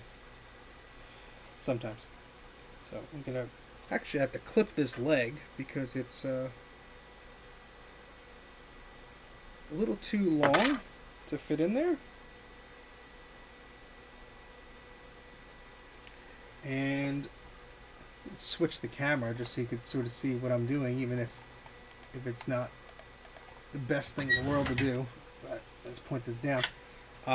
Like, you're doing it wrong. I don't care. That's what I'm doing. I already told you not to do it. So I'm just going to heat up this leg. And it's going to heat up the solder. And look, it went right through. And we're just going to do the same thing. We're going to heat it up just to get it, flush with the board. There. That's fine. Perfectly fine. So, there you go. Not perfect, but... Hey, Jay, how's it going? Yeah, it's just like whatever makes your life easier. That's what you have to do. Make sure I put the right value in there. Yep, 125. Excellent. I'm going to do the same exact thing with the other one because I don't feel like changing tips again and trying to get the extra solder out of that thing and blah, blah, blah, blah, blah, blah, blah, blah, blah. Do not have the patience for it.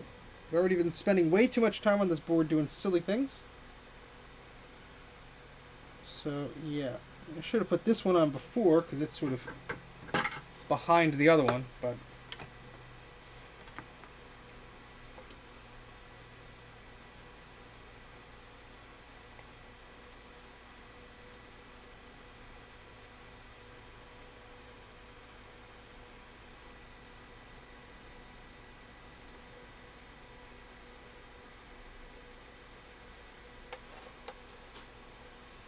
Of course, this one will probably not cooperate.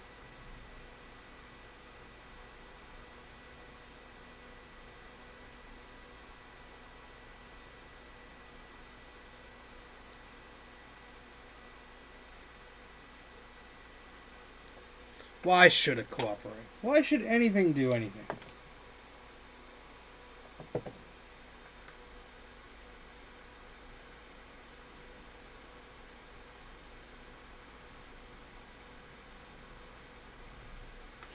Neat. This one doesn't want to go in.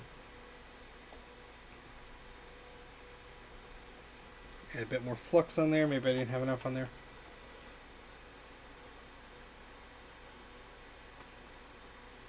Ooh, that pin is warm. I can feel it through my shirt.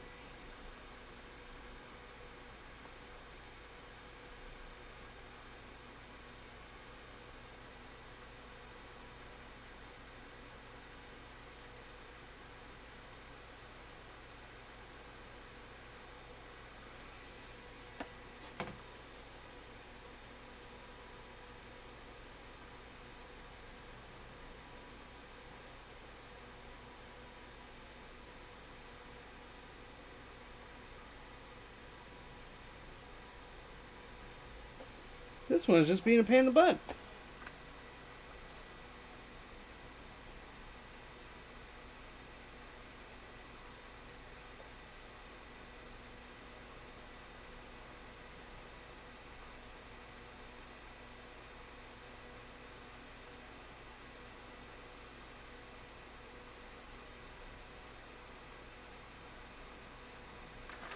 Oh, come on, make me look like an idiot here. Well, I am an idiot, but it's making me look like more of an idiot here.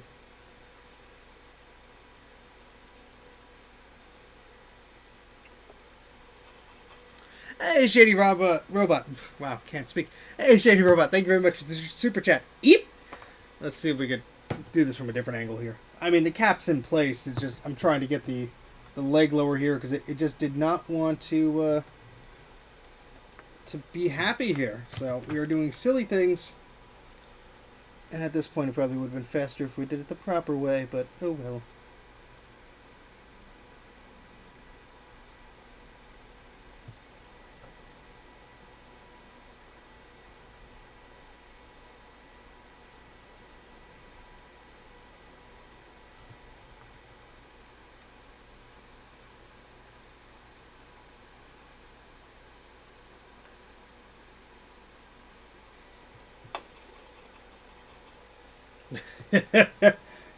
Lazy soldering techniques by Mac84. Do you want to solder something? Are you lazy? Do you not mind the stupid comments that you'll get because of it? Do you not mind injuring yourself? Well, do we have techniques for you? Subscribe to our master seminar of whatever the heck. This one is being such a pain in the butt. It just does not want to cooperate. And it's likely because the pad is quite large, and it is just not getting hot enough to go in here. And so while Bruce is watching the replay of this, because we all know he catches up eventually, he's just going to be screaming at the screen, "You idiot! What are you doing?" To which I say, "I hear your screams, Bruce. I am switching the darn tip of the soldering iron like I should have done 5 minutes ago." Jay's like, why is he doing that? Why?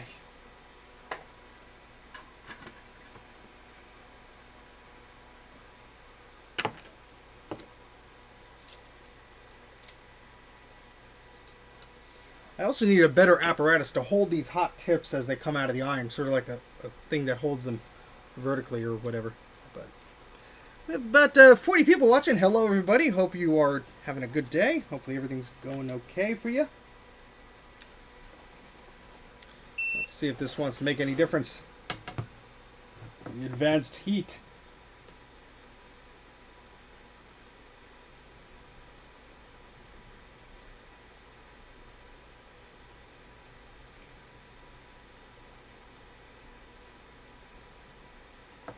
Yeah, probably not.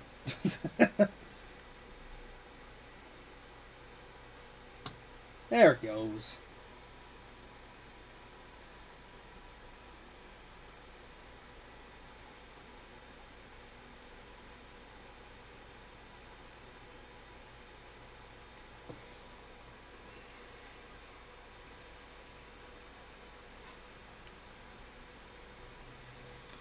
And we're just going to try and make that as flush as we can.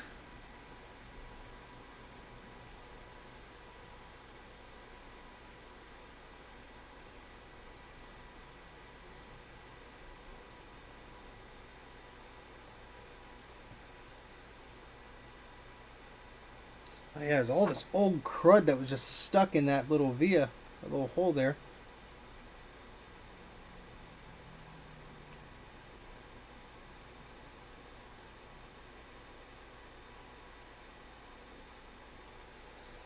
Jeez. I don't see why it was so hard to get that thing out, because it just did not want to cooperate.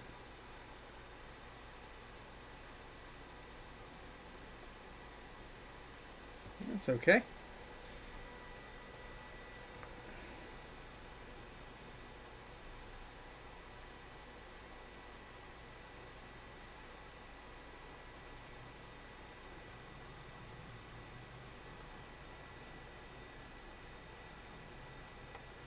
I think that's the best we're going to get it, so.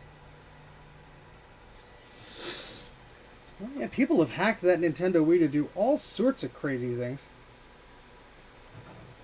Alright, so let's get back to doing normal stuff here. Pay no attention to that 5-minute interlude of me doing whatever the heck I was doing. Alright, so now that those caps are through, we're going to bend those legs down. Don't need the microscope for this, but you can see all the fun that happened. And we're just going to put some flux on there. Where'd the flux go? There it is. And we're just trying to make the best out of a messy situation. How about that?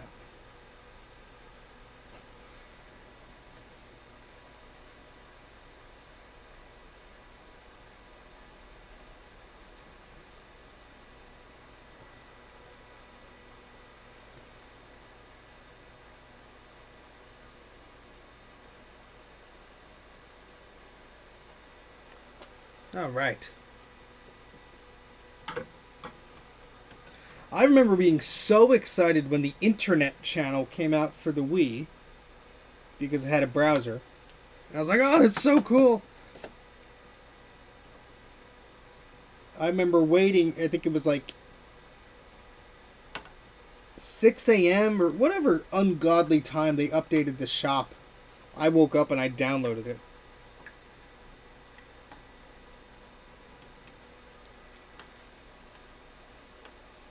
That's how much of a dork I am.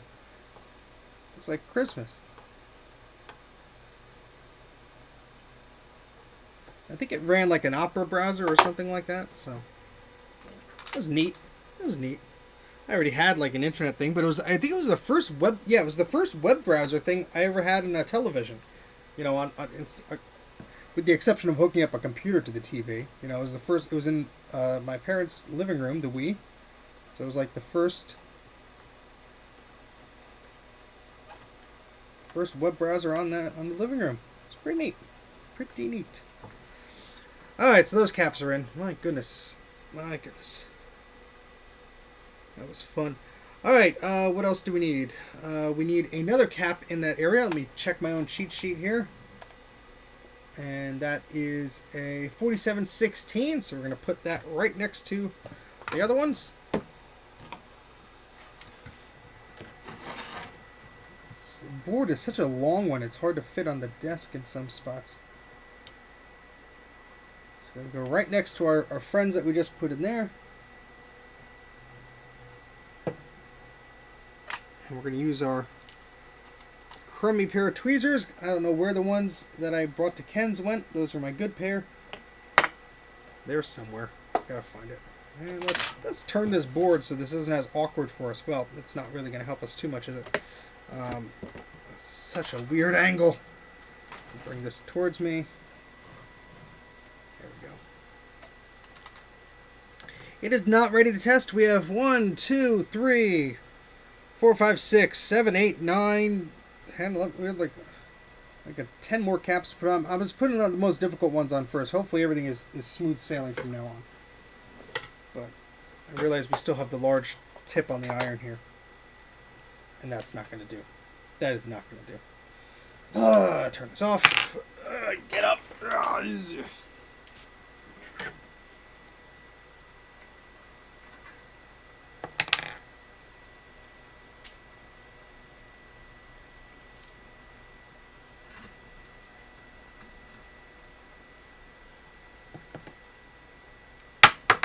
Geez, Steven, learn to grip things correctly, huh? No.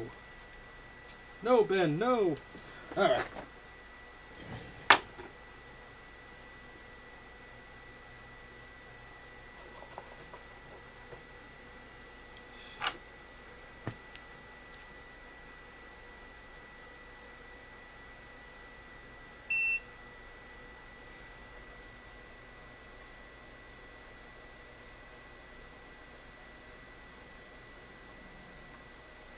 That was going to be fun. Should have put this on first. Should have put this on first, Steven, you dork. This is Learning to Solder with Steven.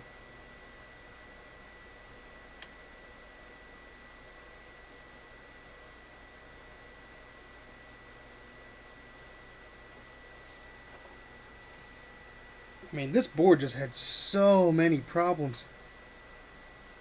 So many traces and things to be fixed. My goodness. Make sure I put that on the right orientation. Yes, I do. Thank goodness. All right. Okay, so now we bring our attention to these fun boys. That looked beautiful.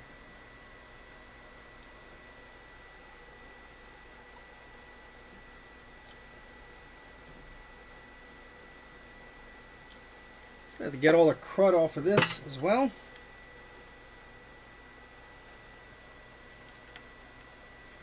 All the little legs and junk left over from the previous caps.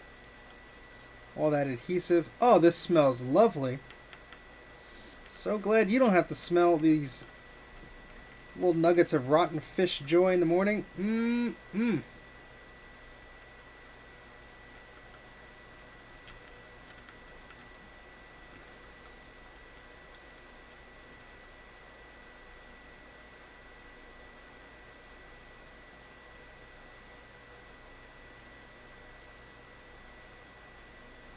Ooh, that one's nasty.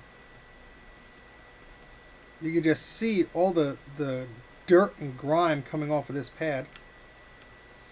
Let that cool down for a minute. We don't want to rip the pad off the board.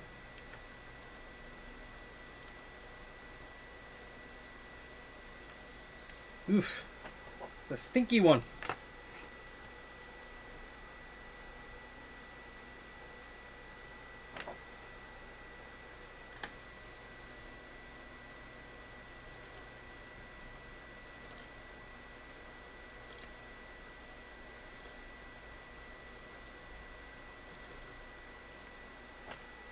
Let's try and clean this up a little bit. I am losing everything today. Well, not just today. Every day. Every day is a day for me to lose things. Where did those Q-tips go? Here they are. Fish caps, stinky, yucky fish caps. Yeah, these are the worst. I have not experienced caps this bad yet. I mean, these take the cake. These are #1 stinky caps.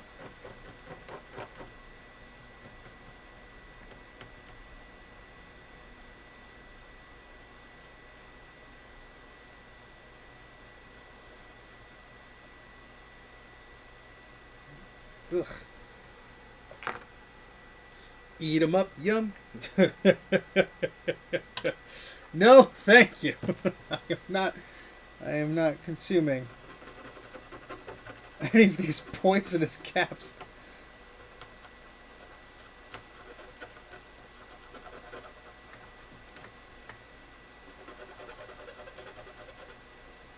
I would be amazed if this worked without going in the ultrasonic cleaner. That's how much gunk and grime and broken traces and stuff that I found on this board.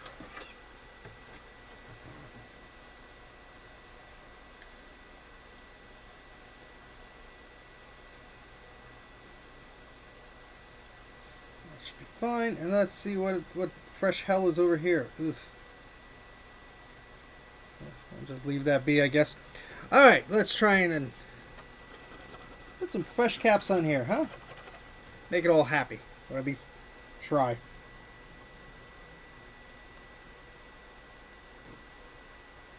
So these are 47 microfarad 16 volt. We have a trio of them. So let's take those out and place them on there. Cocoa caps.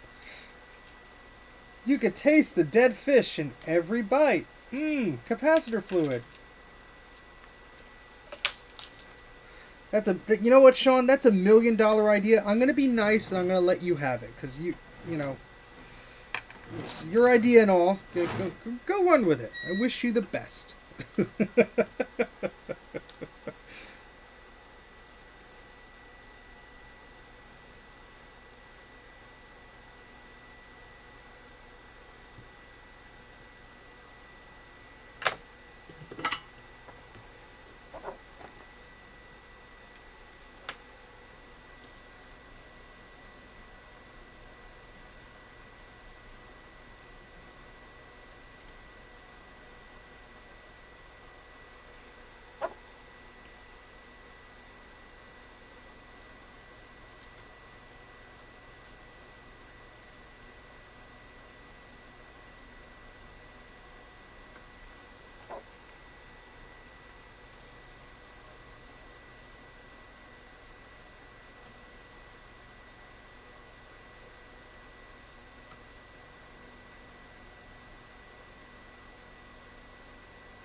These are not putting up a fight. I am relieved to have something easy to do on this board for once. My goodness. Alright. That being said, there's other stuff we have to do. Fish fertilizer factory. I know, 4716 on a Mac? What are these people thinking? Alright, so the next ones are these little tiny 10 microfarad 16 volts. They go right next to this input device one. This is where the trackpad or the keyboard would be plugged into, right here. That looks yum. So we're just going to get a big ball of solder there and just try and get some of this crap out of here. Ugh. These are similar caps that just fell off by looking at them.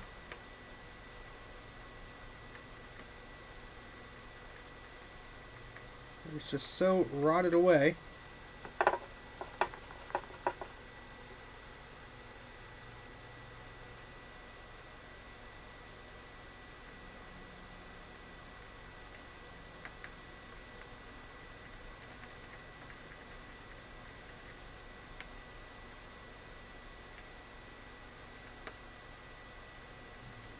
And the solder is not even sticking to the entire pad here. There we go.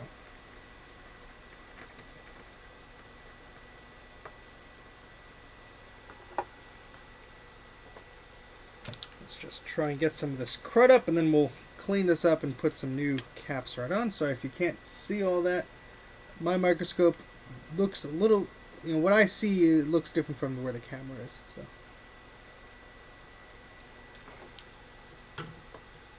Hope this is an entertaining way to spend your Sunday early afternoon. Been streaming for about almost 2 hours now. And I'm hoping we should be able to test this thing out fairly soon. I will count how many capacitors we have left in a moment. Let's try and clean all this gunk up here. Ugh.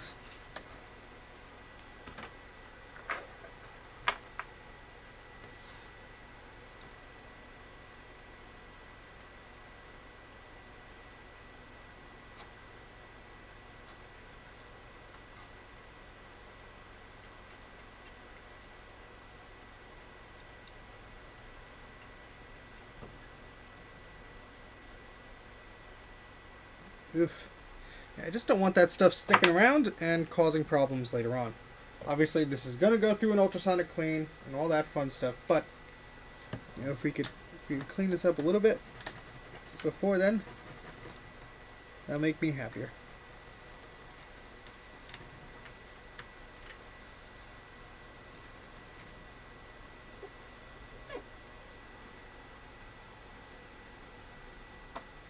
All right, so let's see. That should be fine, hopefully.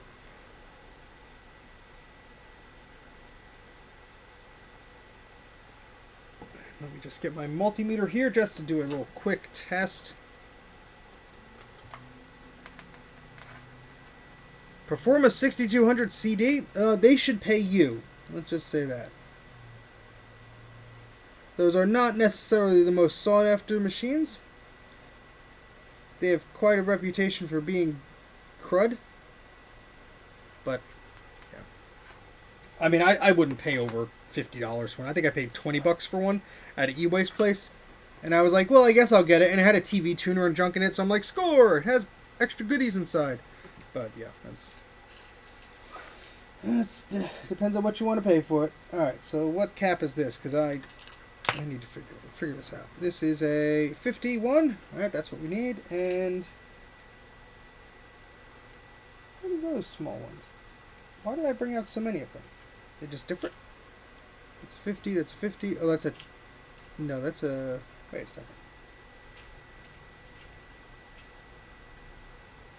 Hold on. Do I have more of these to put on? I hope not.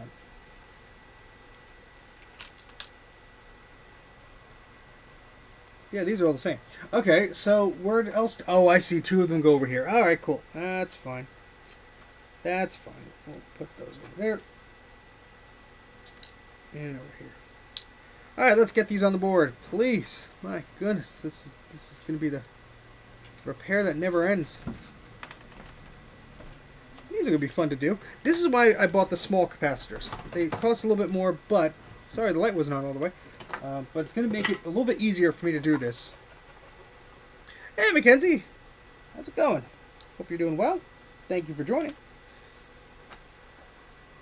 Alright, so what we're going to do is we're going to pray we don't melt the plastic too much, because a situation like this, it's almost inevitable, but we're going to try.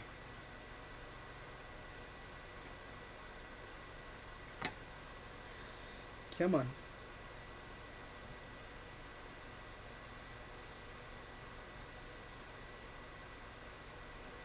I think that'll be okay.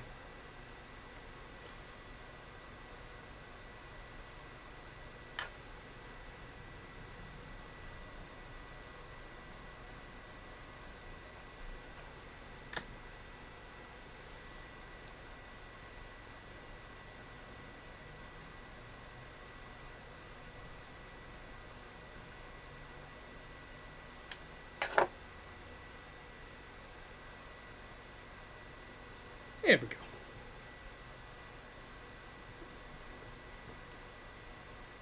Alright, those should be fine. Those should be fine. Alright, next order of business is the other side of the board. This is going to be fun on, well, not the other side, but this area here. So we have 1, 2, 3, 4, 5 to do over here. So let's focus on these ones first and just get all that gunk off of there. Should have done this yesterday, but I did not have time. I had to run. So I have more time to do this now.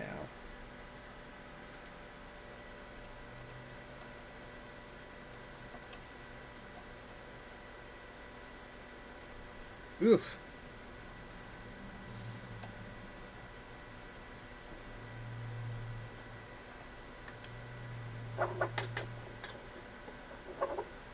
It goes on and on, my friends.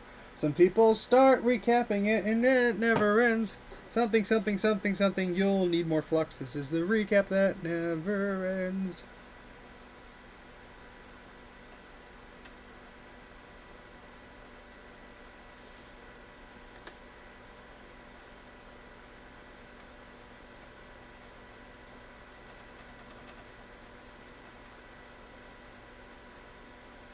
Oh, that's just so much crud in that area. Let's try and clean that up. No, this is that's like a glue or an adhesive that they use to stick the components on the board so the machine can put the caps on at the factory. So I don't have to get it off there, but it looks ugly, and it's just this gunk that's just gonna, blech. So.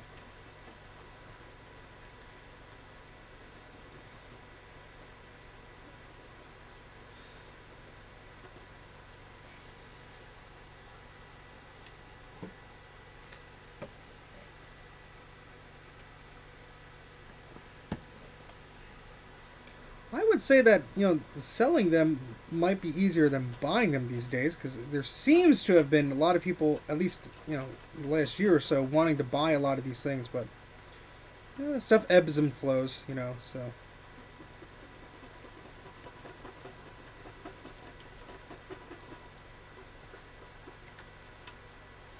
Well, this is gonna be fun. Getting that old solder off of these little pads here, right here. I could tell that's going to be fun. And there's just these little solder balls just flying around this board. Not cool, man. Not cool. A 17-inch PowerBook. I got one, but it's kind of in rough shape. I got one, but the front is bent. Not that I need another one. This is the first 17-inch PowerBook I've had that's been working, and it's really nice. It looks really nice. They're pretty neat machines. I always had the 12-inch one. That's one of the ones I had when I was a kid.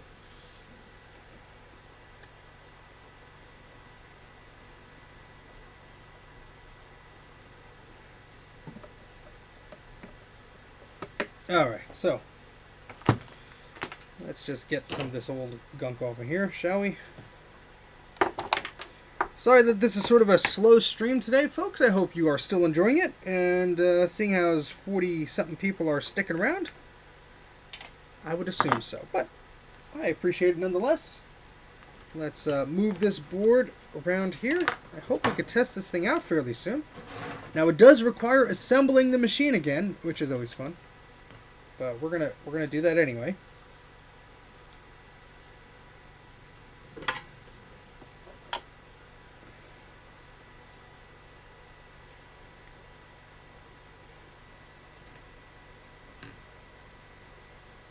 Such a little tight area to fit this in.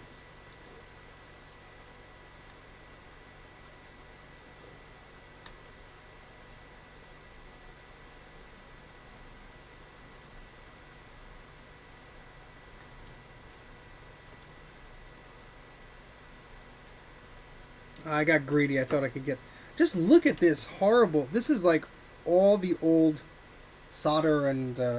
helps my focus. This is all like the old capacitor fluid and solder and junk just mixed in to that. Oof. Oof. Yeah, I had to bring out the bigger soldering iron tip for these, because these are the last 3 through holes, I believe. You double check. 1,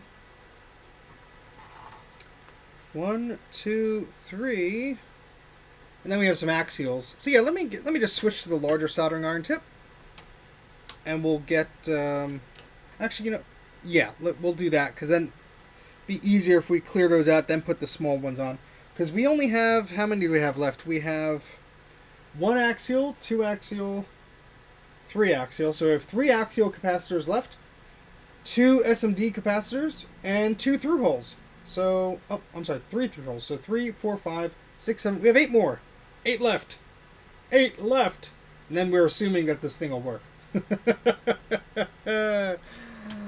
Oh, it's nice to hope.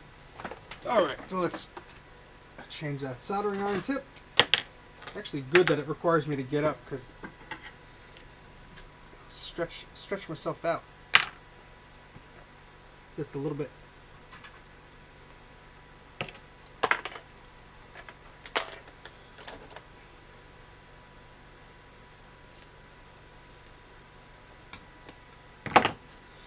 Oh boy.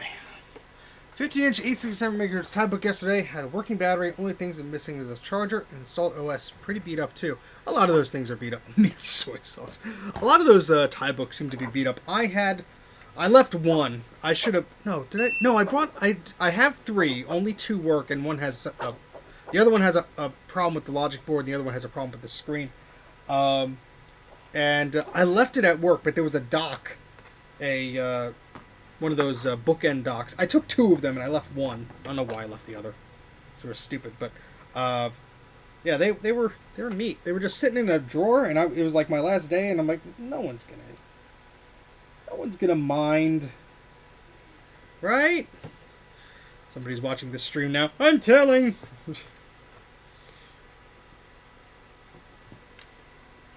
I appropriated it.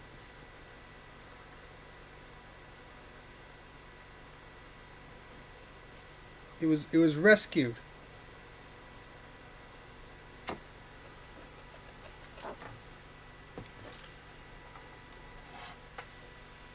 Alright, so let's flip this over.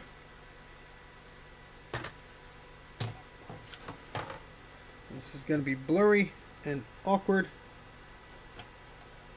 Let me double check where this actually is. It might just be easier for me to do this here. I'm just heating them up. I'm not trying to get anything where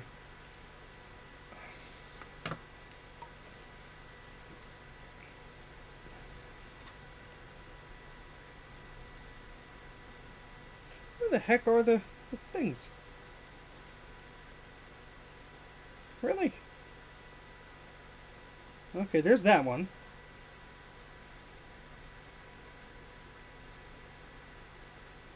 And then where's the other one? Really? Is that it? Okay, I guess so. I'm just trying to apply heat to the back, just loosen up the solder on both sides. Hopefully this will help us get some of these things clean and off of the board.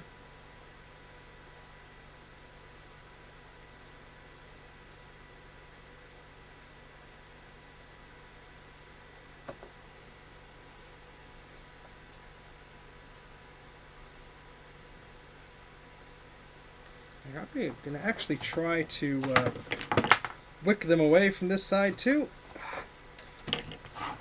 And I hate when I have to do this because everything's very hard to focus on the bottom of the board here. Because everything is so raised up, higher than it is. But yay! You booted with the Mac Plus from a zip drive.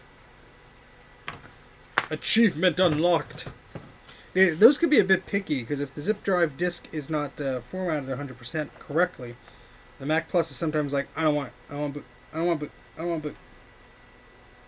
Oh, I want to give a shout out to the Canadian Computer Collector on YouTube. That's Dan. Excellent videos. He just released one. It's a bit of a cameo from Bruce of Brankus Creations in it.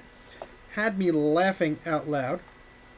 Dan is a very creative individual. He has a good collection of Apples and Macintosh computers.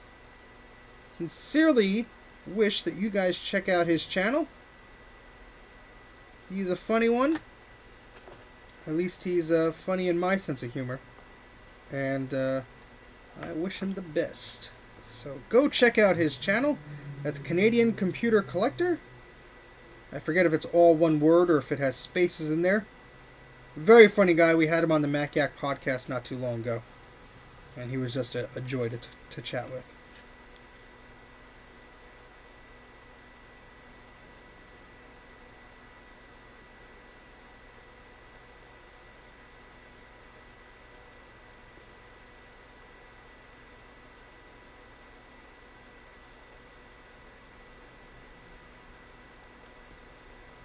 Hey, we actually got that one through. I thought that was going to be more of a pain. Yeah, here comes the one that's a pain in the butt. You dirty via there. We're gonna get you. Kind of. Yes, you could subscribe to it while you're watching. Watch two videos at once. Why not? Don't leave me. Okay.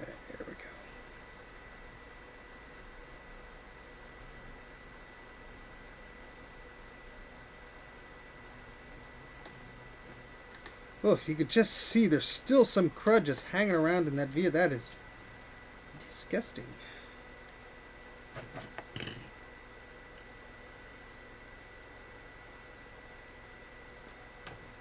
That one doesn't want to go.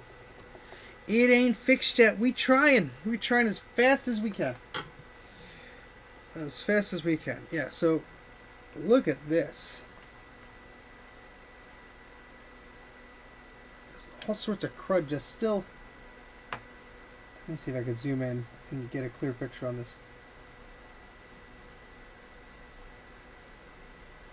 All that crud just still hanging out in there. Ugh.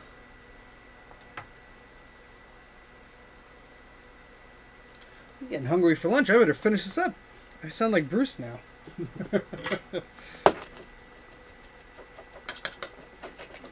Don't want to get hangry. Maybe Hangry Steve will fix the board. Alright. Let's get that out of the way.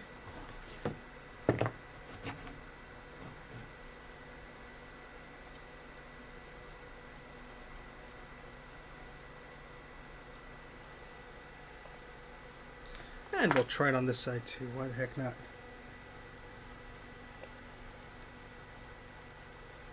Go Canada.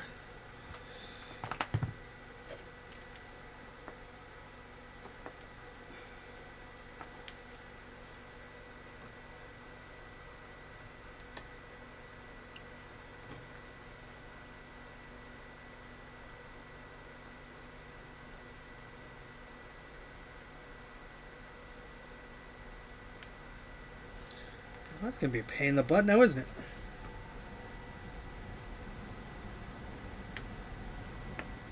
Ugh, really? Really? This board just hates me. This board just absolutely is like, nah, don't like you, sorry. And I can't get the full soldering iron under the microscope because it's too low at the angle that I want it to. So apologies that I have to sort of do some stuff that you can't see. I assure you it's the same exact thing you've seen before.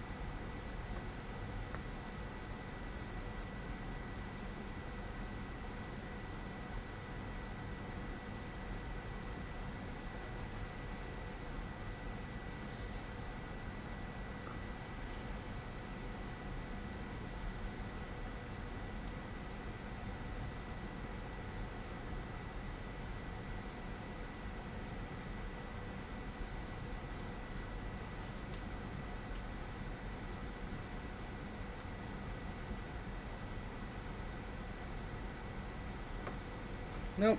And try one more time over here.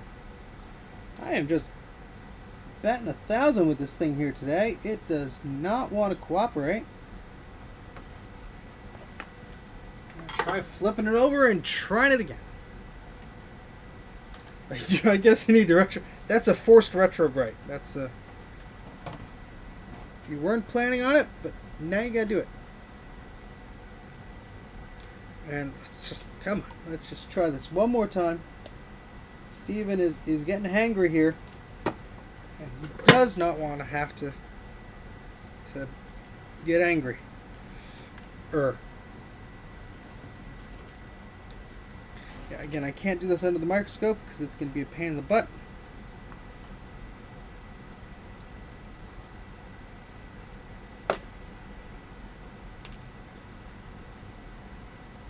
Because I have to put this iron at a particular angle to make sure it's flat and the tip is transferring as much heat as possible. Have any hopes of getting this thing up? Come on. Ah, still, you son of a gun.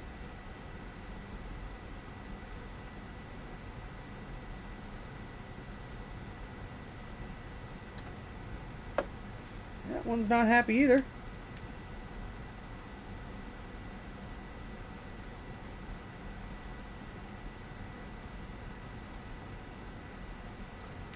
And neither is that one. Holy crow, come on, man. None of this wants to cooperate today. I think we're just going to have to do some shortcuts here. Just try and shove these things through because this is not happening. Not happy, not happening. We're just gonna do our best. Okay, alright. We tried. We tried. We tried. We tried. We tried. I definitely need to invest in one of those solder sucker thingamajoggers, whatevers. Spend some of my Patreon funds on that. That's exactly where all those funds go, to buy tools and junk. Alright, so let's put the largest cap on. That's probably going to be, well, who knows? Maybe that'll be easier for us. This is a 220, 25 megahertz, 25 megahertz, 25 volt one. And so the thingy shall go like that. It kind of wants to fit. Let me just clip off a little bit of the excess there.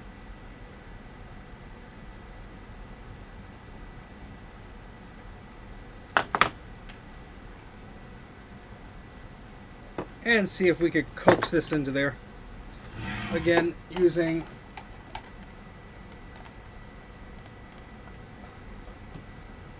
weird methods. Alright, so that goes there. And that is just hanging around there. Alright, just going to lean you up right there. How about that?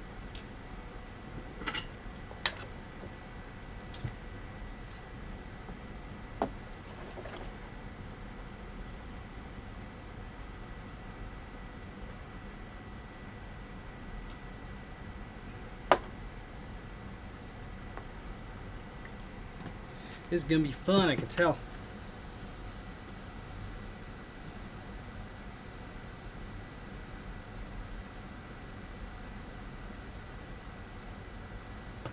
Hey, look at that. It just decided to cooperate.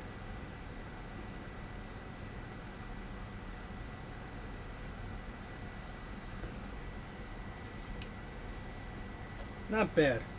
Just going to try and get that flush if I can.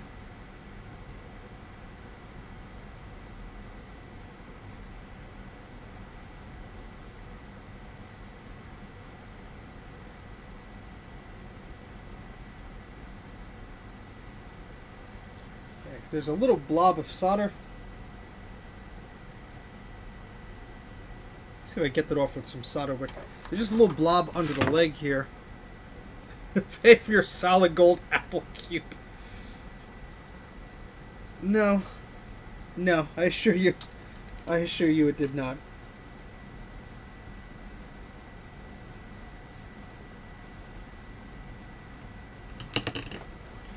Oh, that's just some extra cap juice just came out of that hole. Lovely.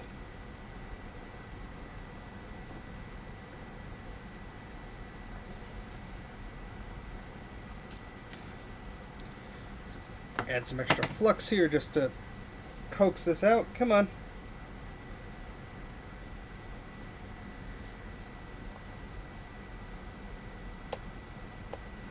I know this is very unorthodox. This is not a traditional way to do these things, but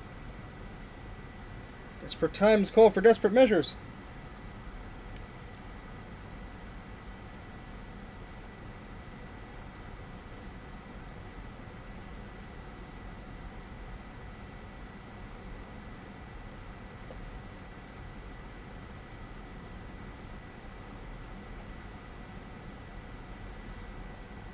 And that's going to get as close as we can.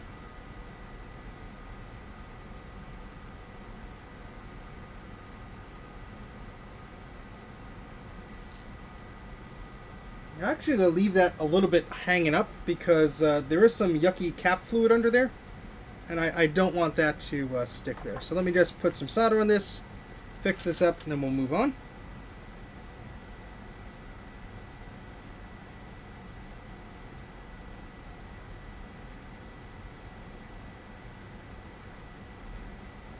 Alright, cool.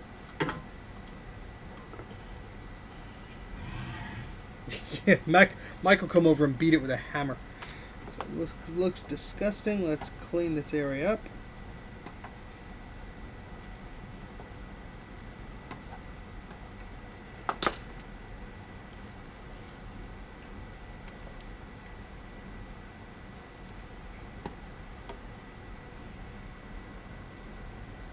Yeah, there's a lot of like little things that would help me. So there's a lot of like things I'm like, ooh, I should buy that, and I'm like, do I need? Now I need a fume extractor. That's top of the list. That and desoldering gun. I think those are the two things. Now they're a little pricey. I'm not saying they're not worth it, but they are a little pricey. So I just can't afford them at the current moment. But they are on the list.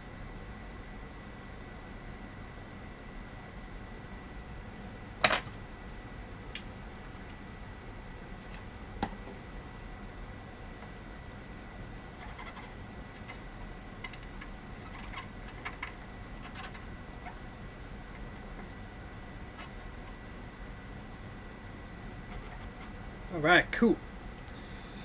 Alright, so we have two more of these fun guys to do.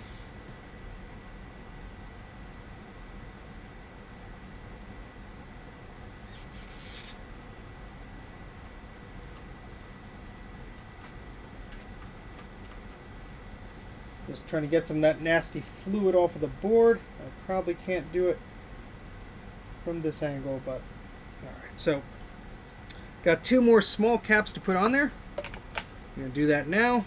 Similar method, just because it's going to be stubborn anyway. Might as well. Alright, so let's try it again. Put some Fluxaruni on there. My goodness, Adam, thank you very much for the desoldering fun. Eep, thank you very much for the super chat, Adam. That is greatly appreciated. That will certainly go towards the desoldering gun fund. And I have to see. I know Bruce highly recommended the one he got, or at least he was having pretty good luck with his. I have to see what else is out there too. So I know, there's different brands by different folks, and people prefer this or that, and all that fun stuff. So I'm very curious what's out there. Jay, didn't you just look at one recently? Or am I misremembering things?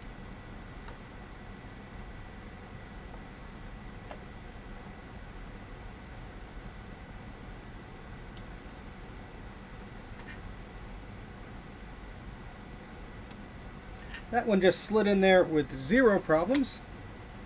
That's what we like to see. And this one's going to be fun, because it has to go in the opposite way. Well, just the way I clipped the legs, rather.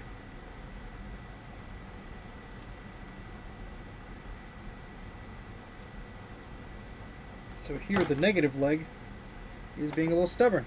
And so we'll just kindly suggest it goes where it's supposed to.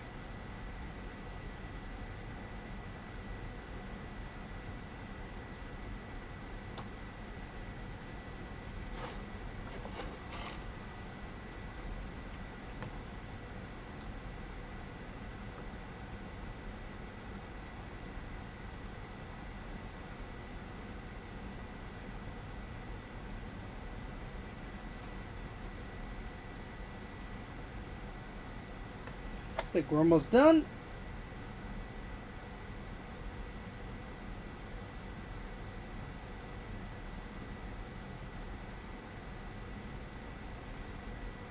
I think that's best we're going to get in such close quarters. Alright, so now we have those axials that we need to remove. They're just the little pegs there that still remain from me yanking them out of there. So that might be a little fun to do. Hopefully. Doesn't give us too much trouble.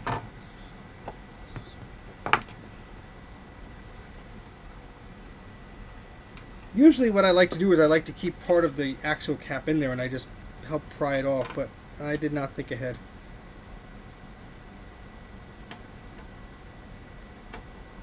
Just trying to get under this. The tweezers will. Without the speaker. Oops. Oops. Don't worry, we've all been there before. We need flux on here. This is just making a mess out of things.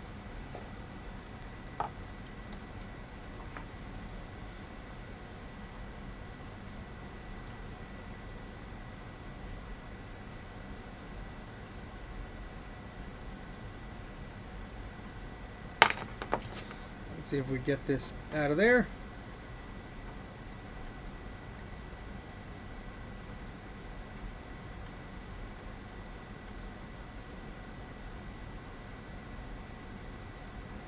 Alright, we should be able to hopefully grab that with our tweezers. If not, we'll try from the other side.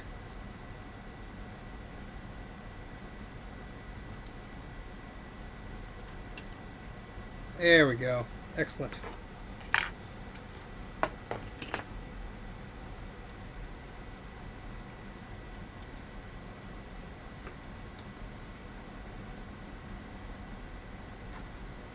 Oh, I thought we were going to get lucky with that one real quick. Hot. Let's try getting out the other leg piece here. I think that's right here. Yep. Hey, NK Morpheus, thank you very much for stopping by. We are making progress with this board. We are just removing 3 axial caps here. We have to put 3 axial caps on and 2 other caps on. Then it's reassembly time. And my goodness, am I eager to get this thing off my desk. I have my own portable I have to recap, so this is just, I mean, mine works, the backlight doesn't, but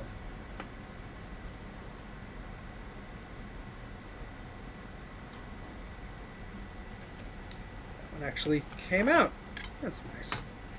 Alright, so while we're on this side, let me just try and locate the others. We're hanging around here. Okay, I think there's one. That's one we just did. The other axial is up there.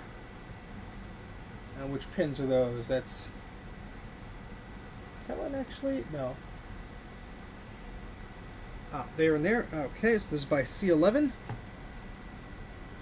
This is this guy here. And this guy here. So we have to coax those out of there.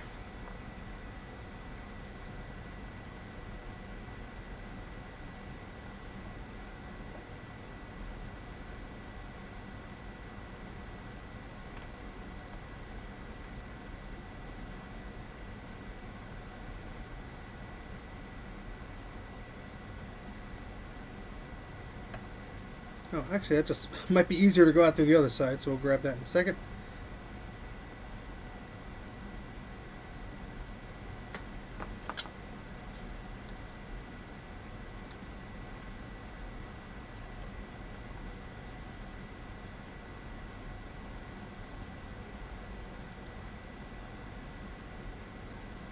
This must be on a ground plane because it doesn't want to budge, and we need more flux.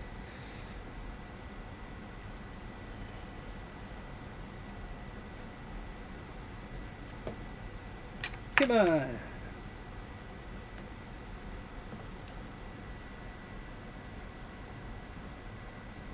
Yeah, I can't get the iron close enough without with the microscope there.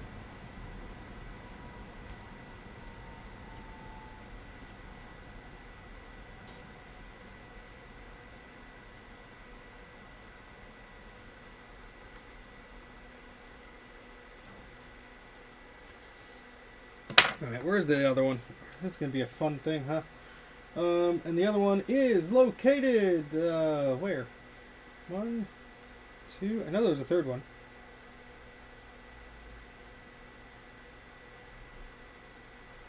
I refer to my darn sheet, which let's go Command Tab. Let's see if I can find that. There it is. 47, 47. Oh, that's where it is. Alright, well those should be easy, hopefully. Jeez, I keep doing this without flux, and it's just making a mess out of things. So, my fault. My fault.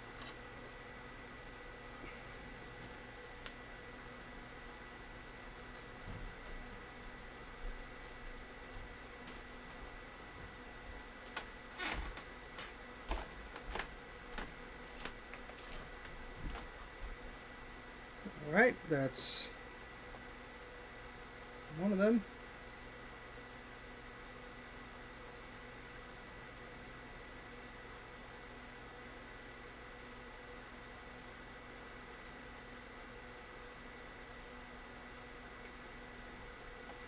Alright, so let's try and get them out from this side now. This one should hopefully be fairly easy because it has quite large bits of the old pins just sticking out. Smoke test? No smoke test yet. We still have to try and put some caps on here. Then there'll be a smoke test. And I'm sorry, I was not showing the frickin' microscope. I'm an idiot. There we go.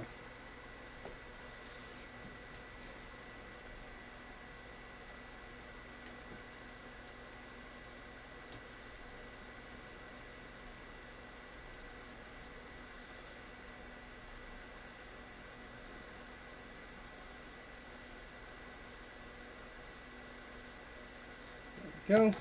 That little leg out of there. This will be fun because it's right next to plastic. Yay. Ooh, that's fishy smelling. That's very fishy smelling. Alright, let's try and do the same for these two over here. Again, the size of this board makes this ridiculously annoying. I think my price just went up for these. My goodness, these pains in the butt.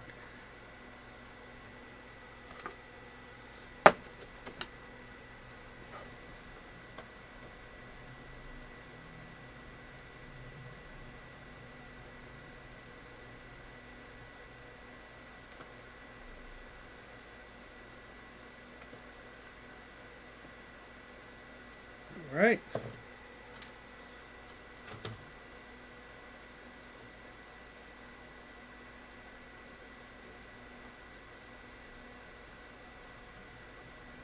Oh, this is going to be one of those ones that does not want to budge.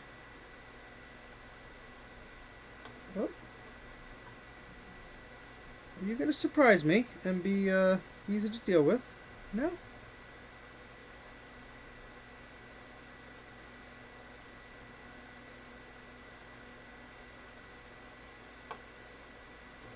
Whoa. Oh, that's a long pin there. Yay, we got it. My goodness! Oh, gosh. No caps lock. What happened? What happened?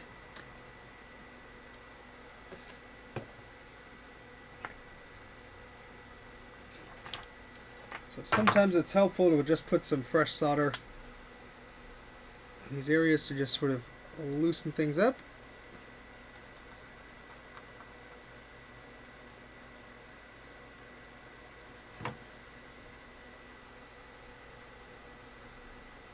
Before we try and clear these holes with some solder wick. Let's see if this wants to cooperate.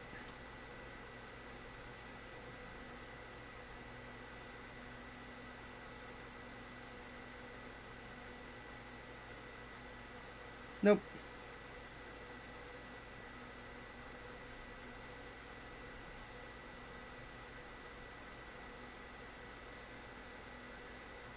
No.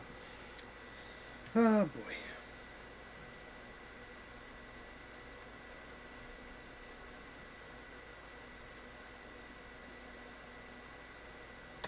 That's not doing it either. Cool.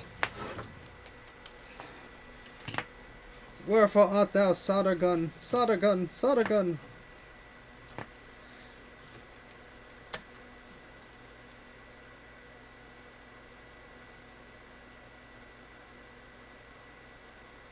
Almost.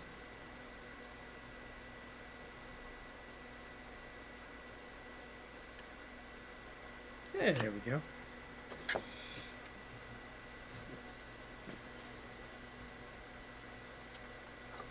Oh, this is going to be fun to get in right there, maybe.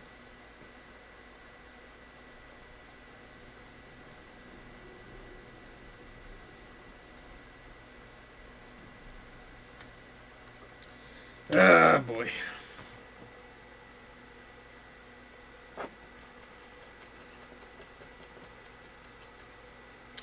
IBM Think Center. Those are pretty neat. I think Mike had one of those at some point. Oh, boy. I hate through holes. I mean, installing them is not a problem, but, you know, clearing them out and all this, you know, No, thank you.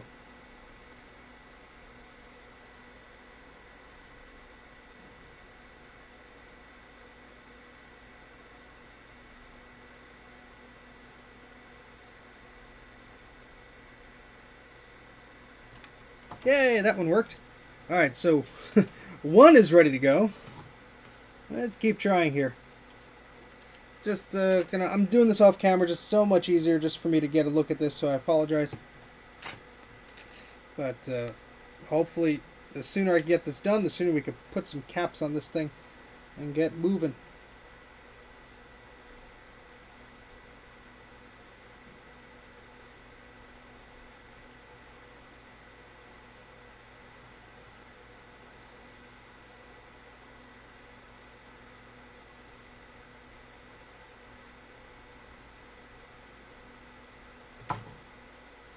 Jeez, these are stubborn little sons of guns, aren't they? Duh.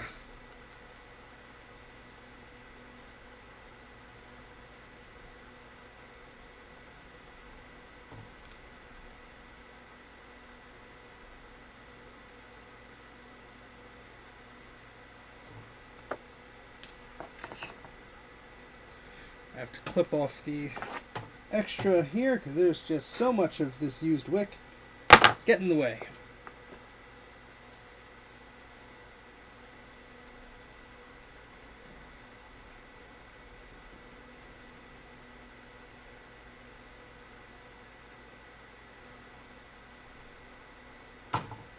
Jeez, that one is not playing around.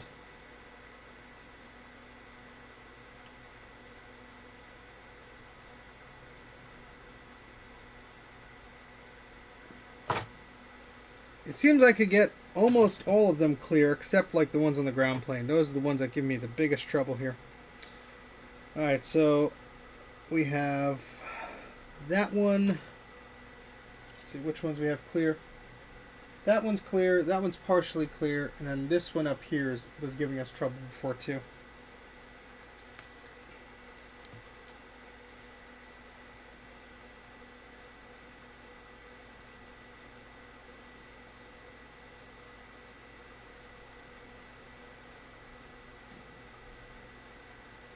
So you have two more of these little holes to clear.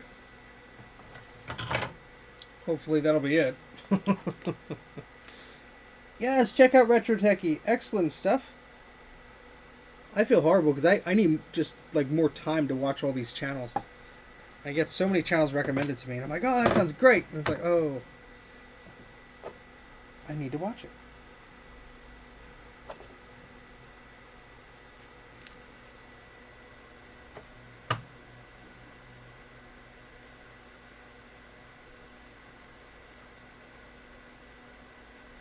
Make sure that's the right one. Yeah. Oh, boy. And again, to get this flat, I have to do it kind of off camera.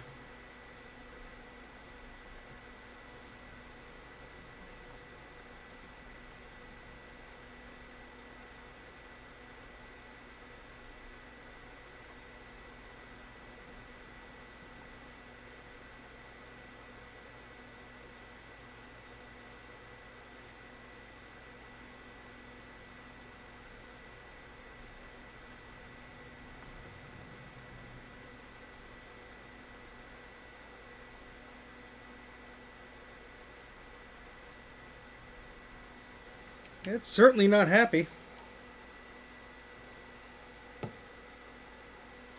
And it's solder been stuck in that hole for 30 years. Of course it's not happy, but makes my job difficult, doesn't it?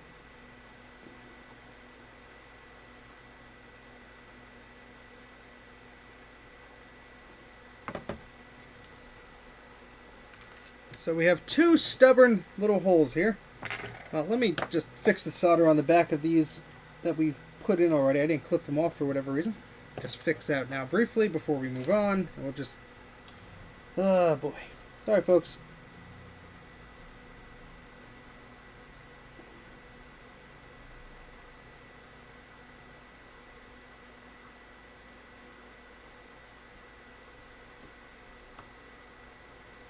I want to see this done as soon as you do. All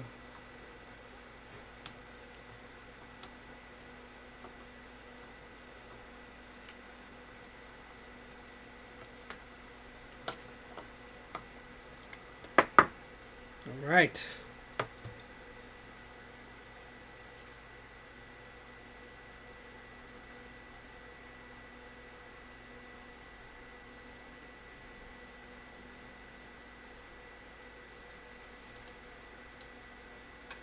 It's being a little pain in the butt too. Goodness.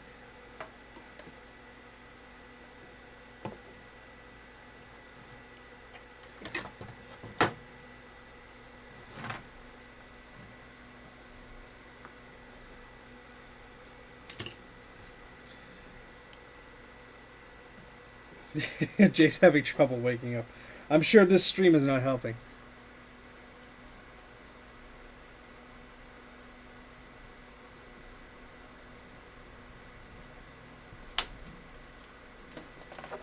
Alright, let's just try with the caps here and we'll just see how far along we get, huh?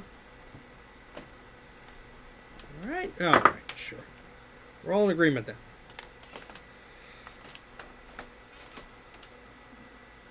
Alright, so that is positive. So that one goes there. So we're going to have to shove the negative end in and just heat it up and just get it through that hole. Because that's the only way I'm going to be able to do this without spending another hour tinkering with this darn thing.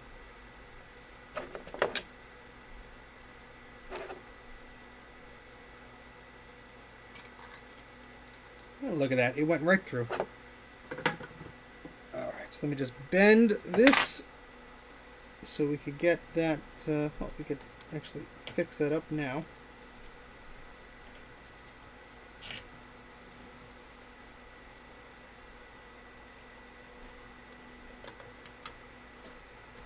There we go. And I will show you this in a moment. Let me just get this finished here.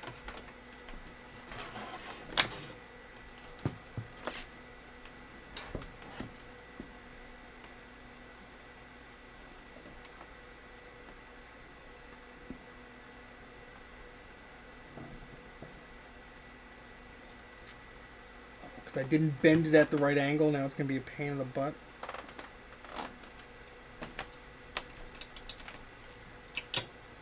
There we go. Close enough. Close enough. Close enough. That's a big cap. That's actually a little too large for this.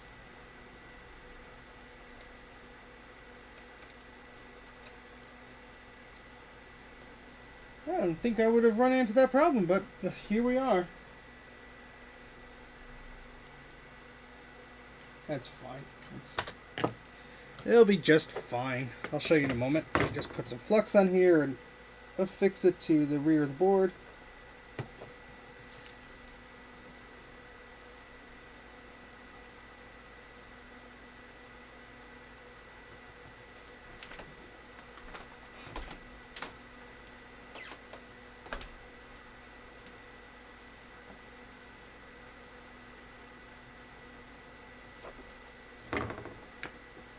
Alright, so yeah, this capacitor was actually, I mean, it'll fit in there, but let's show you. As I jab the microscope. So here's that cap, and you can just see it barely fits in this area. Quite a snug fit there, but that'll be okay. And so we're going to have to do that with one more, where it was a bit annoying for that through hole there, but try and make that work. Just vegging out for a while. That's what Sundays are for. So moves goes walking. I ended up buying one of those kits, Adam. Those like 700 screw kits from Amazon. Do I have it right here? I don't know where I put it. Here it is. It's just covered with crap. Hold, please. I ended up buying one of these. There go the Q-tips. 737 pieces. It seems to have most of what I need, so It's like $20 or something like that. Well worth it because I'm always losing screws and all that sorts of fun stuff. Alright, so let's try this again. See how successful we are.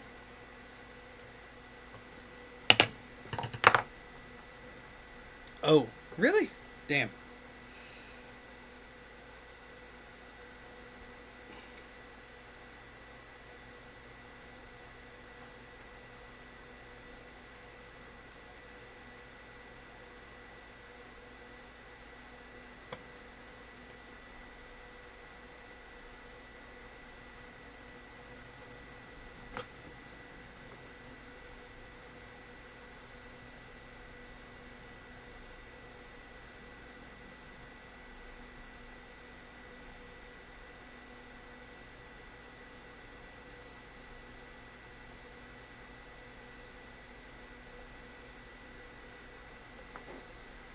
That might just make it.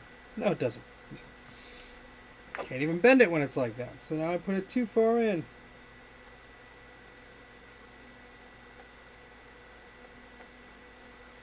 Let's try that now. Close enough. Yeah, these caps are a little bit too long for this, but the only ones I got. So that's what I'll be using.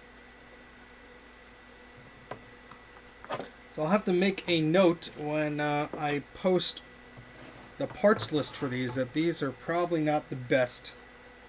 But there's what I could find for a reasonable price because a lot of the stuff is sold out.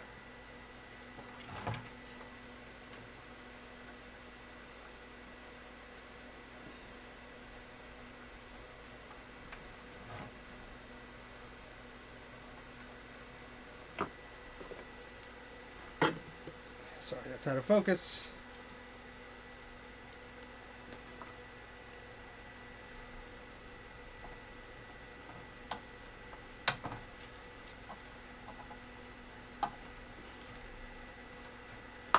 All right, and we'll clean that up in a little bit. Make sure we have that properly positioned, negative and positive. Excellent.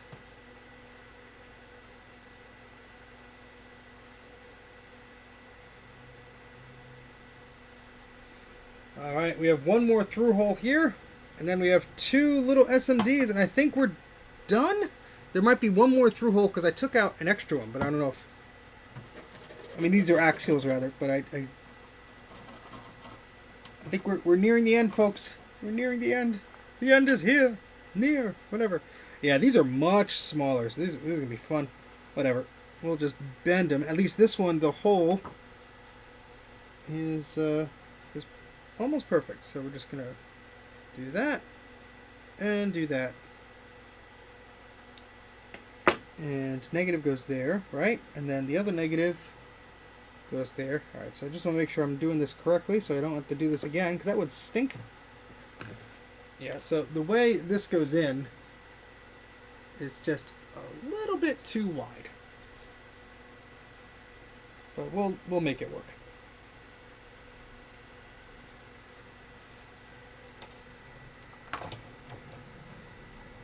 Like the board isn't that large, it's just it's very long, so it's very hard to fit on this desk in a normal way. I fit these things on.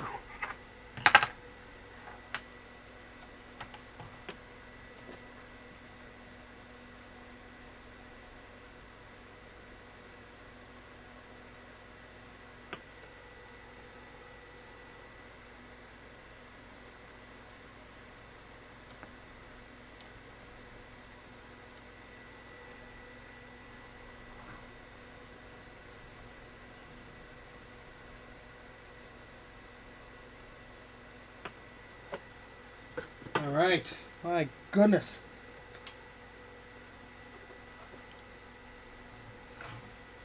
That took much longer than I had hoped.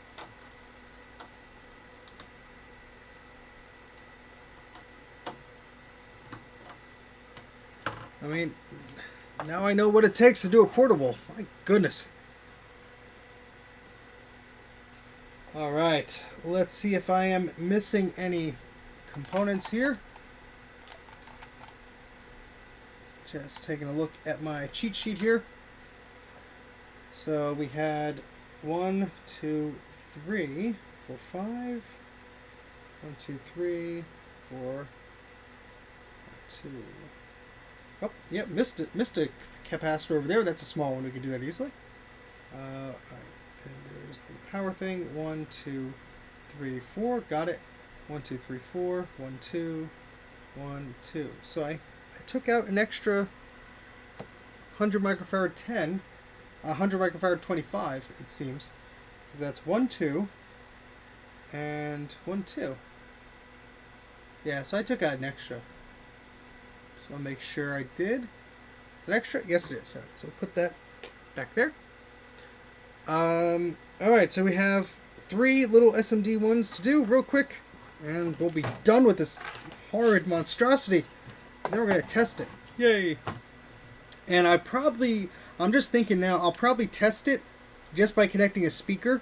Because I do not want to plug it all back in and see if it works with everything, because the problem is that, well, unfortunately, I have to put this in the ultrasonic cleaner because of how dirty it is. And, yeah, don't want that to be a pain in the butt and take forever and then clean it and whatever. And I'm just rambling now. Sorry. Let's swap our soldering iron tips. Now we can use our smaller one again.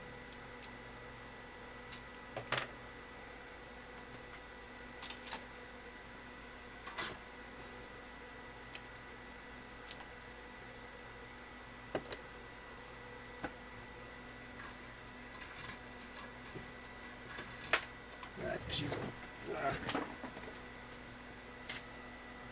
Don't burn the wood, please. Jeez. Hold on a second, folks. I need to get some sort of apparatus to hold these tips. I'm just using an old soldering iron holder, and it's not exactly the best solution. Alright. Jeez.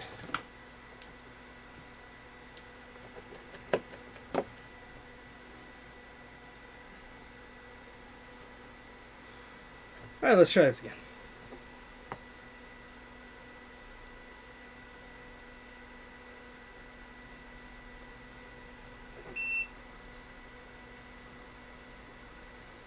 So second to last cap.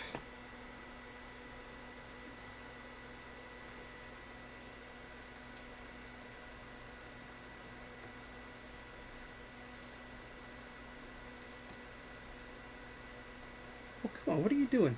Stick down, flat, please. Don't cause a scene.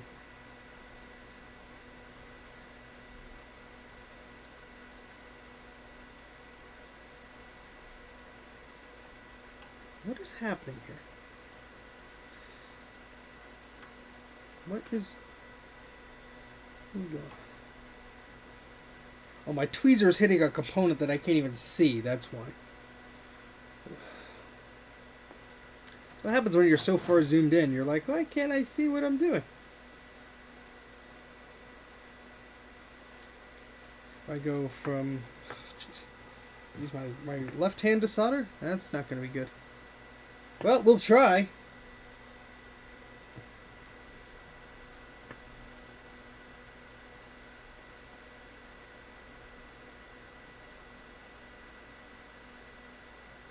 Sure, that'll work.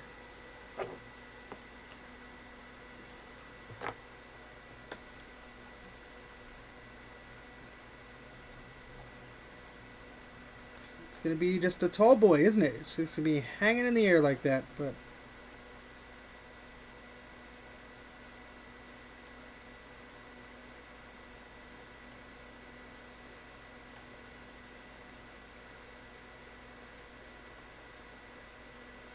Close enough.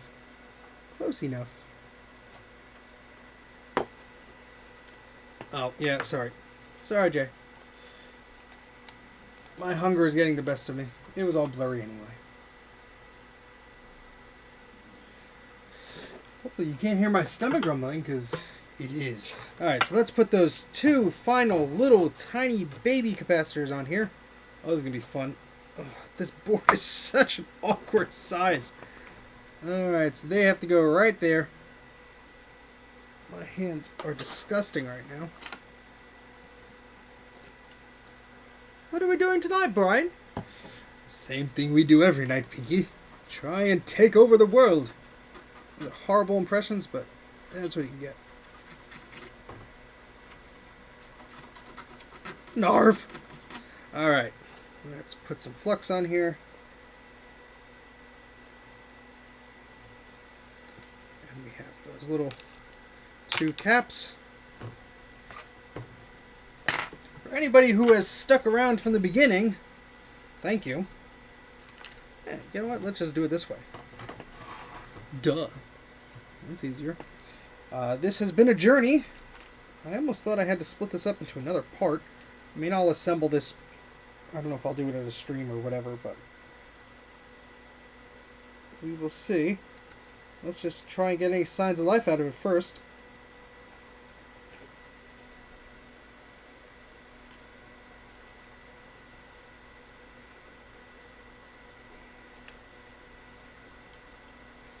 Oh, come on.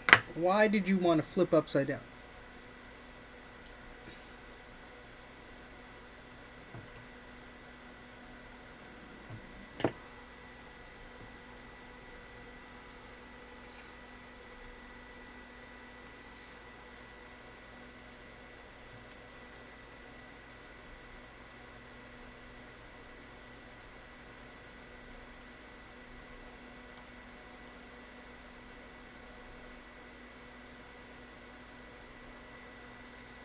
And that cap is kind of in the way, so I can't really get my tweezers to have a good grip unless I... Yeah, this one's going to be a bit easier.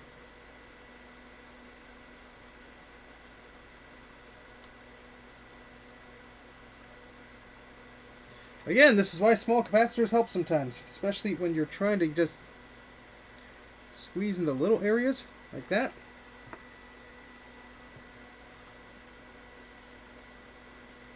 And that's it. All the caps are on. My goodness. And there go the tweezers. Alright. Let's double check our work, folks. I want to make sure I did not screw anything up. Put anything in opposite or whatever.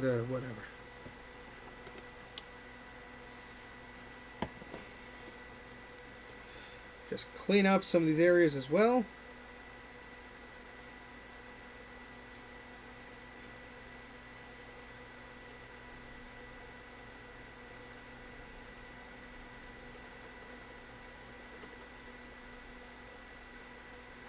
A lot of captures just hanging around where these axials were.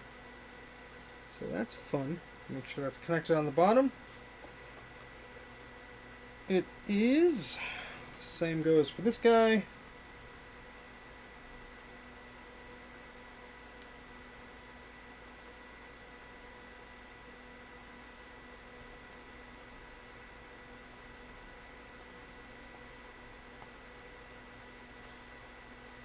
Right, and oh, this is disgusting over here.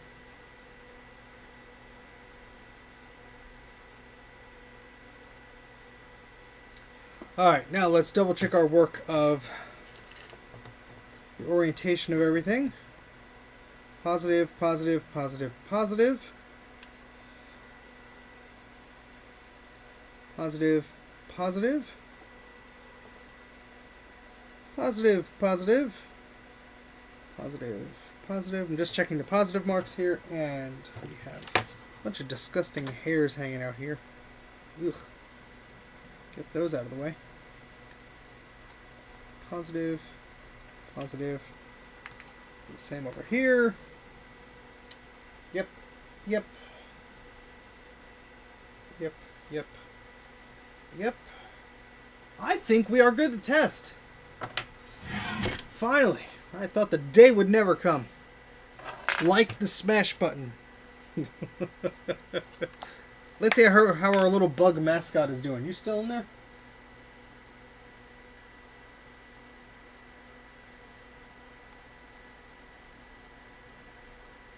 May have escaped. I don't know. It's a tiny little guy. For freedom! Run to freedom, my friend! To freedom!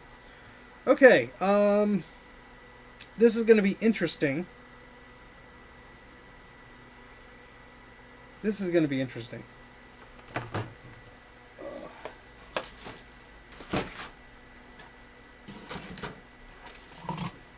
So here is the plastic housing. Now there is a crack on it. This thing was not in perfect shape. Yeah. There's a crack right here. Let's see if I can get... I put the pieces down here so nothing would touch them. Yeah, the problem with the portable is the way it snaps into this plastic piece at the bottom. I don't want to have to mess with that because I don't want to break it. Because the clips were very, very unhappy. And I don't know if the portable needs the PRAM battery to boot. Because it looks like it's just a 9-volt. But nothing is going to touch the bottom. So I'm going to plug this in just sort of as if it was like that. I mean, there was a lot of corrosion and junk on here too. Let me move the microscope out of the way. I'll point this down a little bit just so you can see what I'm doing here. And if we're going to be able to... Alright, so that's where the battery goes. This is the battery that it was sent to me with, so we could test that. We do have the interrupt and reset buttons here. I forget how that little switch is done. There's a little switch on the body of the portable. Let me just fish that out. Oh no, that's... Sorry. Just take a look here. Yeah, so here's the bottom, which is really cool because you got all the signatures and junk on it. Very neat. So this is a little... Oh, okay, so those are just there. All right, cool. Yeah, look at the corrosion and junk here. Look at that. This thing has seen some stuff, man. Yeah. All right, so what I'm going to do is... I'm going to plug in what I can. We're going to plug the screen in. Well, let me save the screen for last. I'm just going to plug in the speaker. If I could get the parts here. I'm going to plug in the speaker, and I'm going to plug in the battery and the power. I don't know if it needs the PRAM battery to boot, but we'll figure that out as my stomach rumbles. Calm down. I had a box of just the portable stuff so I wouldn't lose it. Just give me a second here, guys. Where did they all go?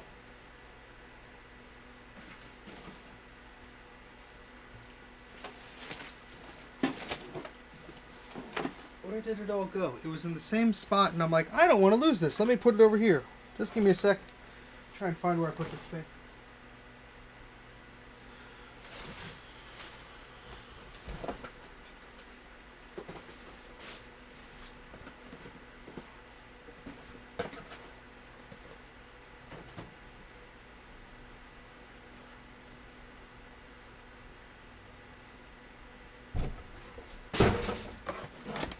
Here it is.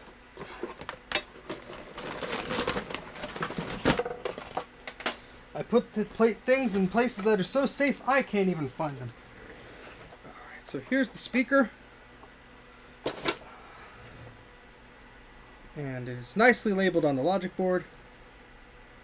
So you just pop that in there. Okay.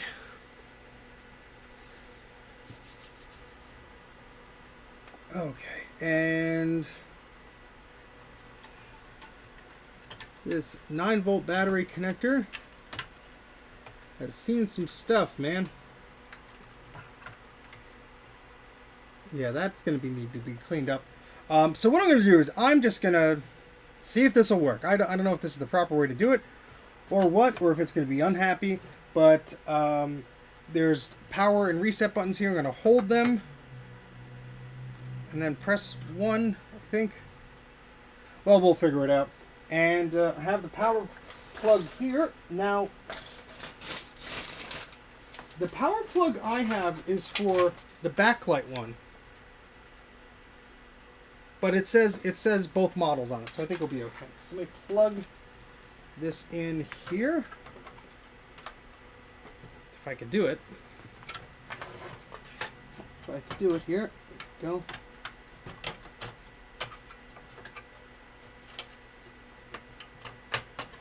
It's gonna be a weird setup, but we're gonna try. And I will need the battery plugged in.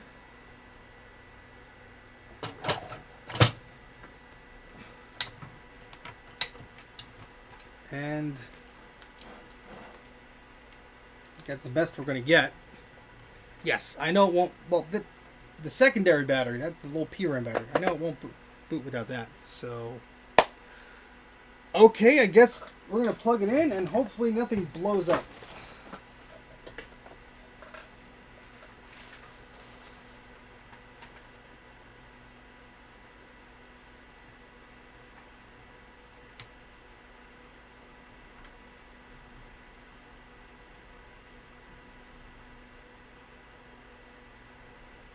So I'm not hearing anything from it.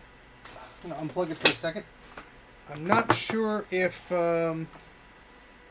we need to have a keyboard plugged in, or I'll plug in the screen, I guess. Just to see if we see any flickering. And I'm running out of space on this desk. Oh, come on, you silly microscope. It's so large and clumsy. All right. Let's turn that off. Yeah, this is gonna be weird because it rests right on there, but all right. So let's try that again, I suppose. Let's get this extra wire out of the way.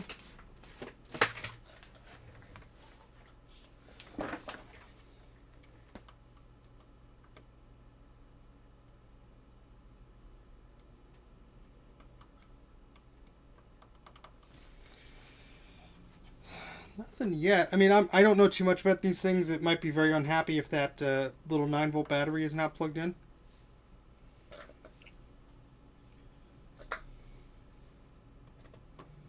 So that could be very well the case. I need a keyboard. Well, I have the keyboard. All right, let me unplug this for a second. I do have a charged battery too. I'll try that in a second. I have the keyboard here. That's right. I think you press the keyboard and it just wakes up. So I have those cables and stuff here. Let me plug this guy in.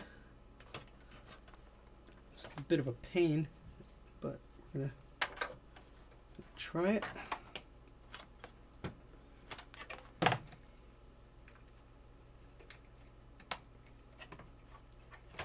Let's just see if it'll work as is. Let's try it again. Oh, we got some lights for a second there.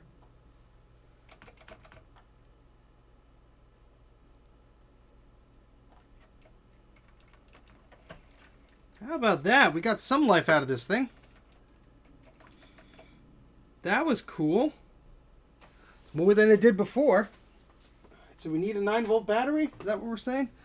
I don't know if I have a spare one here. I'm looking.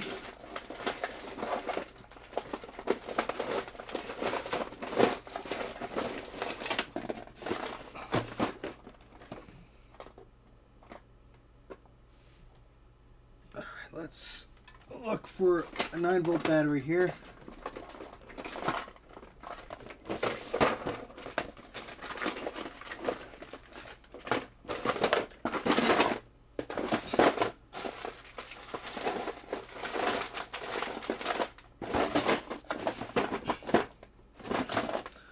Looking at one the other day, but that doesn't necessarily help me right now, does it? Oh, I don't know how much charge this one has in it, but we have a multimeter. We can test that out.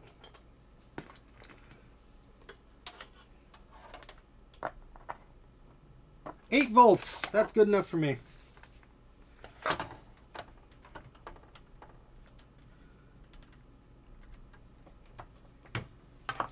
Alright, let's try this puppy again.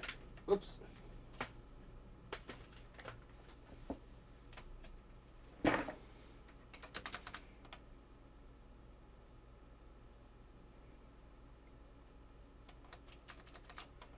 Well, you know what? I actually tried it with this battery on my other portable, and it actually booted up. So,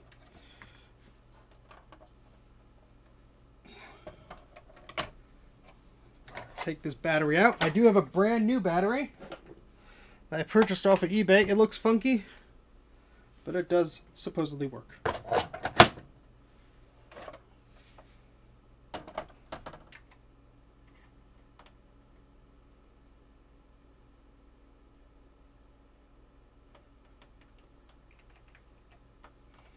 It's just unhappy, isn't it?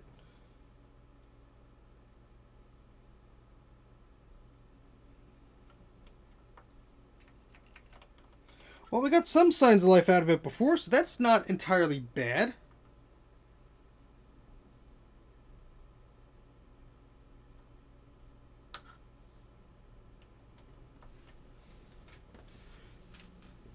Unplug the power from this temporarily.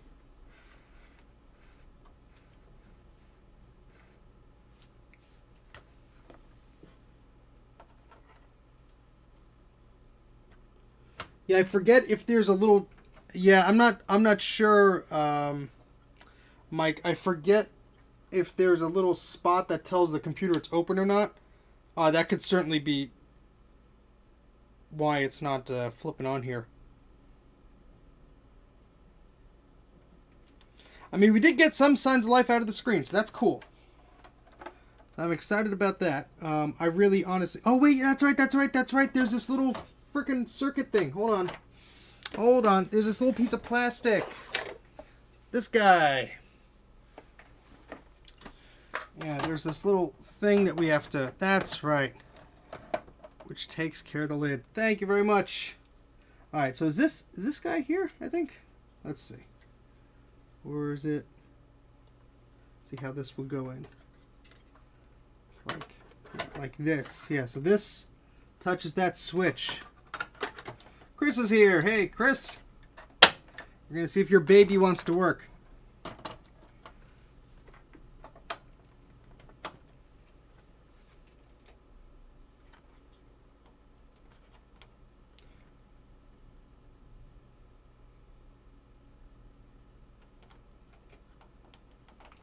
It's still unhappy. It was showing a bit of sign of life before.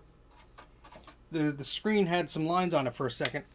Yeah, I don't know if that micro switch is actually making contact with the board. That's the problem. Because we don't really have the case fully on. So I'm going to investigate that. Let me unplug this for a second. And unplug all the batteries so we don't accidentally electrocute ourselves or anything fun like that.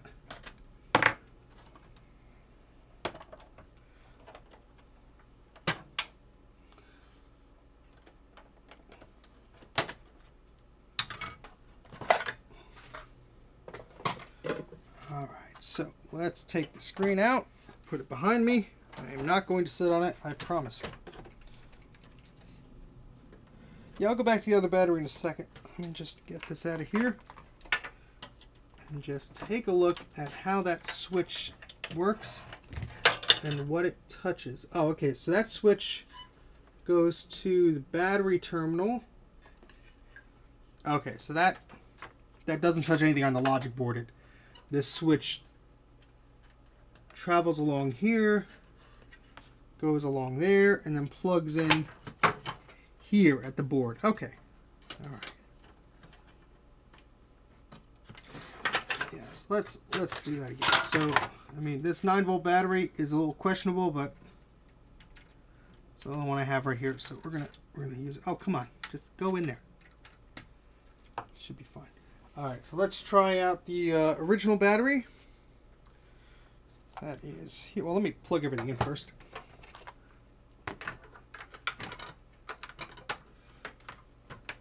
Okay. We'll plug our screen back in. The speaker is already plugged in.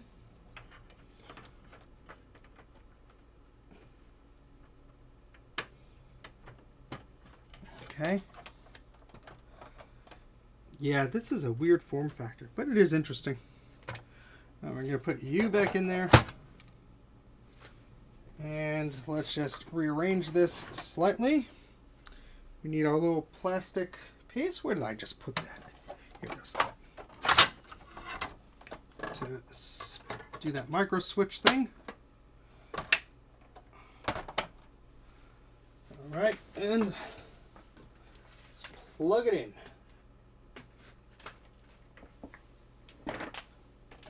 Oh, we got garbage on the screen again. Just for a second. I think there's onboard memory, so I don't have to worry about that. Do I?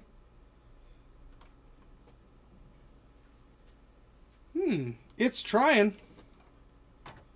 Wait a second. What are we doing? Come on. Come on.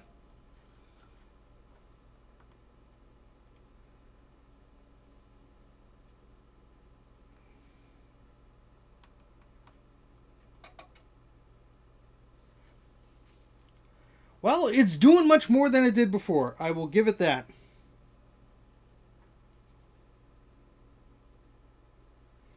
Yeah, I'm glad to see it showing some signs of life too. Now we do have a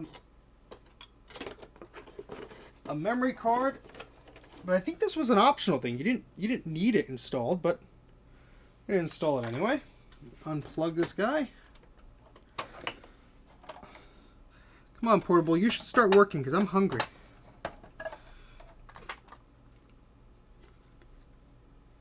So the RAM, and it has a built-in ROM, so we don't need that.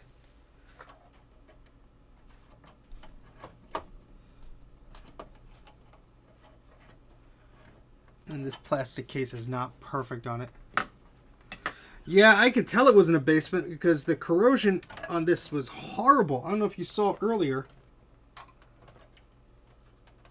but this thing had been through, I mean, the case alone, where's the case? I'll show you. Just look at the horrible leakage on here, Chris. Just look at all this that happened here. Ugh. Ugh. So someone could do the repair job in 25 years. That's awful nice of you to think about them. All right, let's see if we could slide this in here. I mean, that piece of plastic's broken, so it might give us enough wiggle room anyway. And I don't have enough light here to see what the heck I'm doing. Yeah, that's not going to fit. Just because this case is not... I'm not putting it back in the case deliberately because I have to ultrasonically clean this board. That could be the problem too. There could simply be some crud that's hanging under something or whatever and just is not happy. So let me just try and adjust this. So I apologize for the camera angle here, guys. Just trying to move this forward just a little bit so we can get that memory module in there. I don't think it's required because it does have built-in memory, but who knows? Maybe a built-in memory module is faulty or something along those lines. This is certainly still not 100% here. Come on.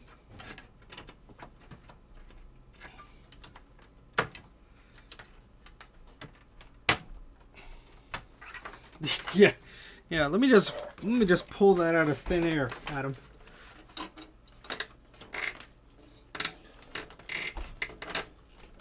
The way this is set up is so weird. Yeah, see, I don't want to like clip this in because then I'm not going to be able to get it out. But looks like I'm going to have to. Well, see if I can just do this without that.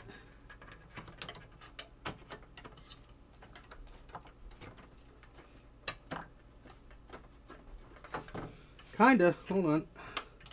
There are also dip switches here. No idea what the heck those mean. Maybe that's for memory or something. Maybe that's why it's unhappy, because... There we go. There we go. Maybe it's expecting something it didn't have, or I don't know. Alright, speaker's plugged in. Let's plug the keyboard back in.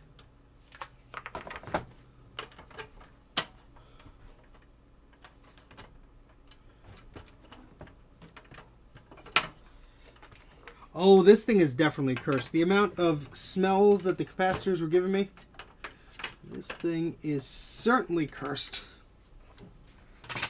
And how? Alright, so let's plug this battery back. Well, let's plug the display back in.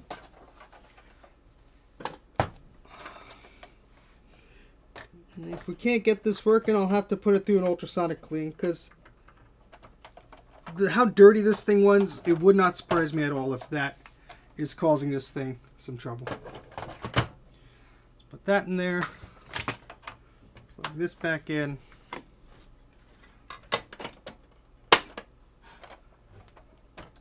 Alright, and it's plugged into the wall. So just touching the buttons there don't do nothing. So if I hold down the reset and the interrupt switch,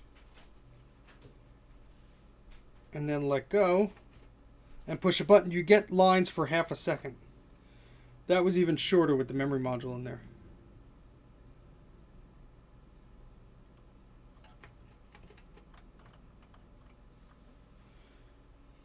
How do you reset that? You hold down the buttons and you unplug it or plug it back in or something like that?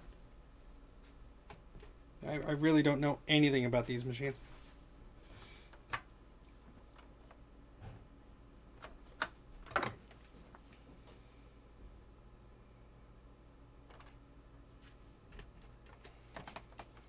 Now it's less happy. Somehow it's less happy.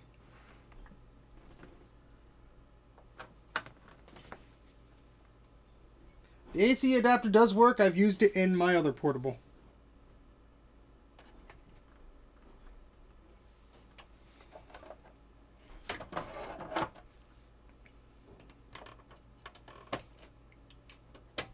Well, the switch should be making contact because it is making lines go. I'm going to try the battery I got off of eBay.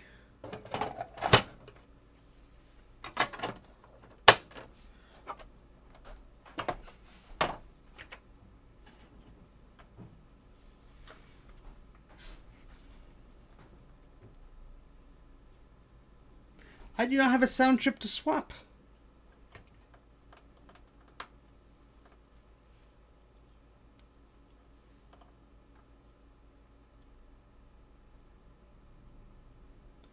There is a fan-made adapter to let this have video out because Apple never really released one.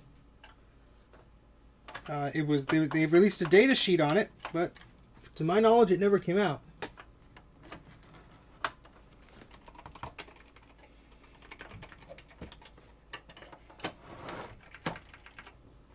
Yeah, so I'm not having any luck with this, unfortunately.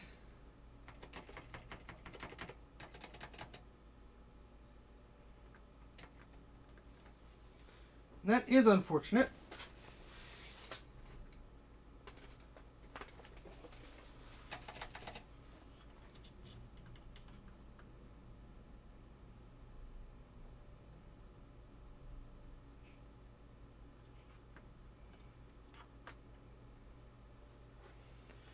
Yeah, probably have to wrap this up in another stream. I was excited though. I thought we'd get this thing working. Ugh.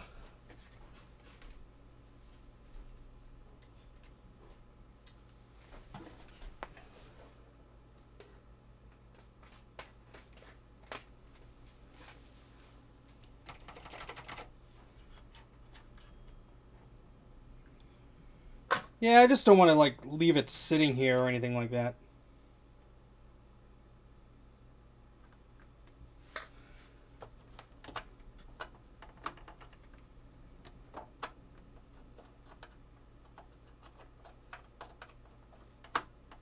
You don't want to leave it sitting unmonitored, you know.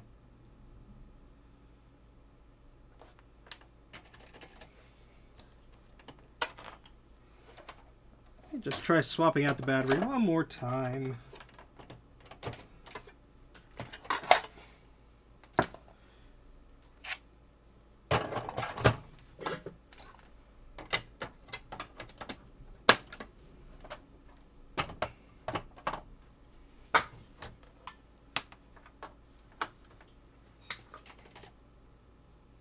So we get garbage on the screen.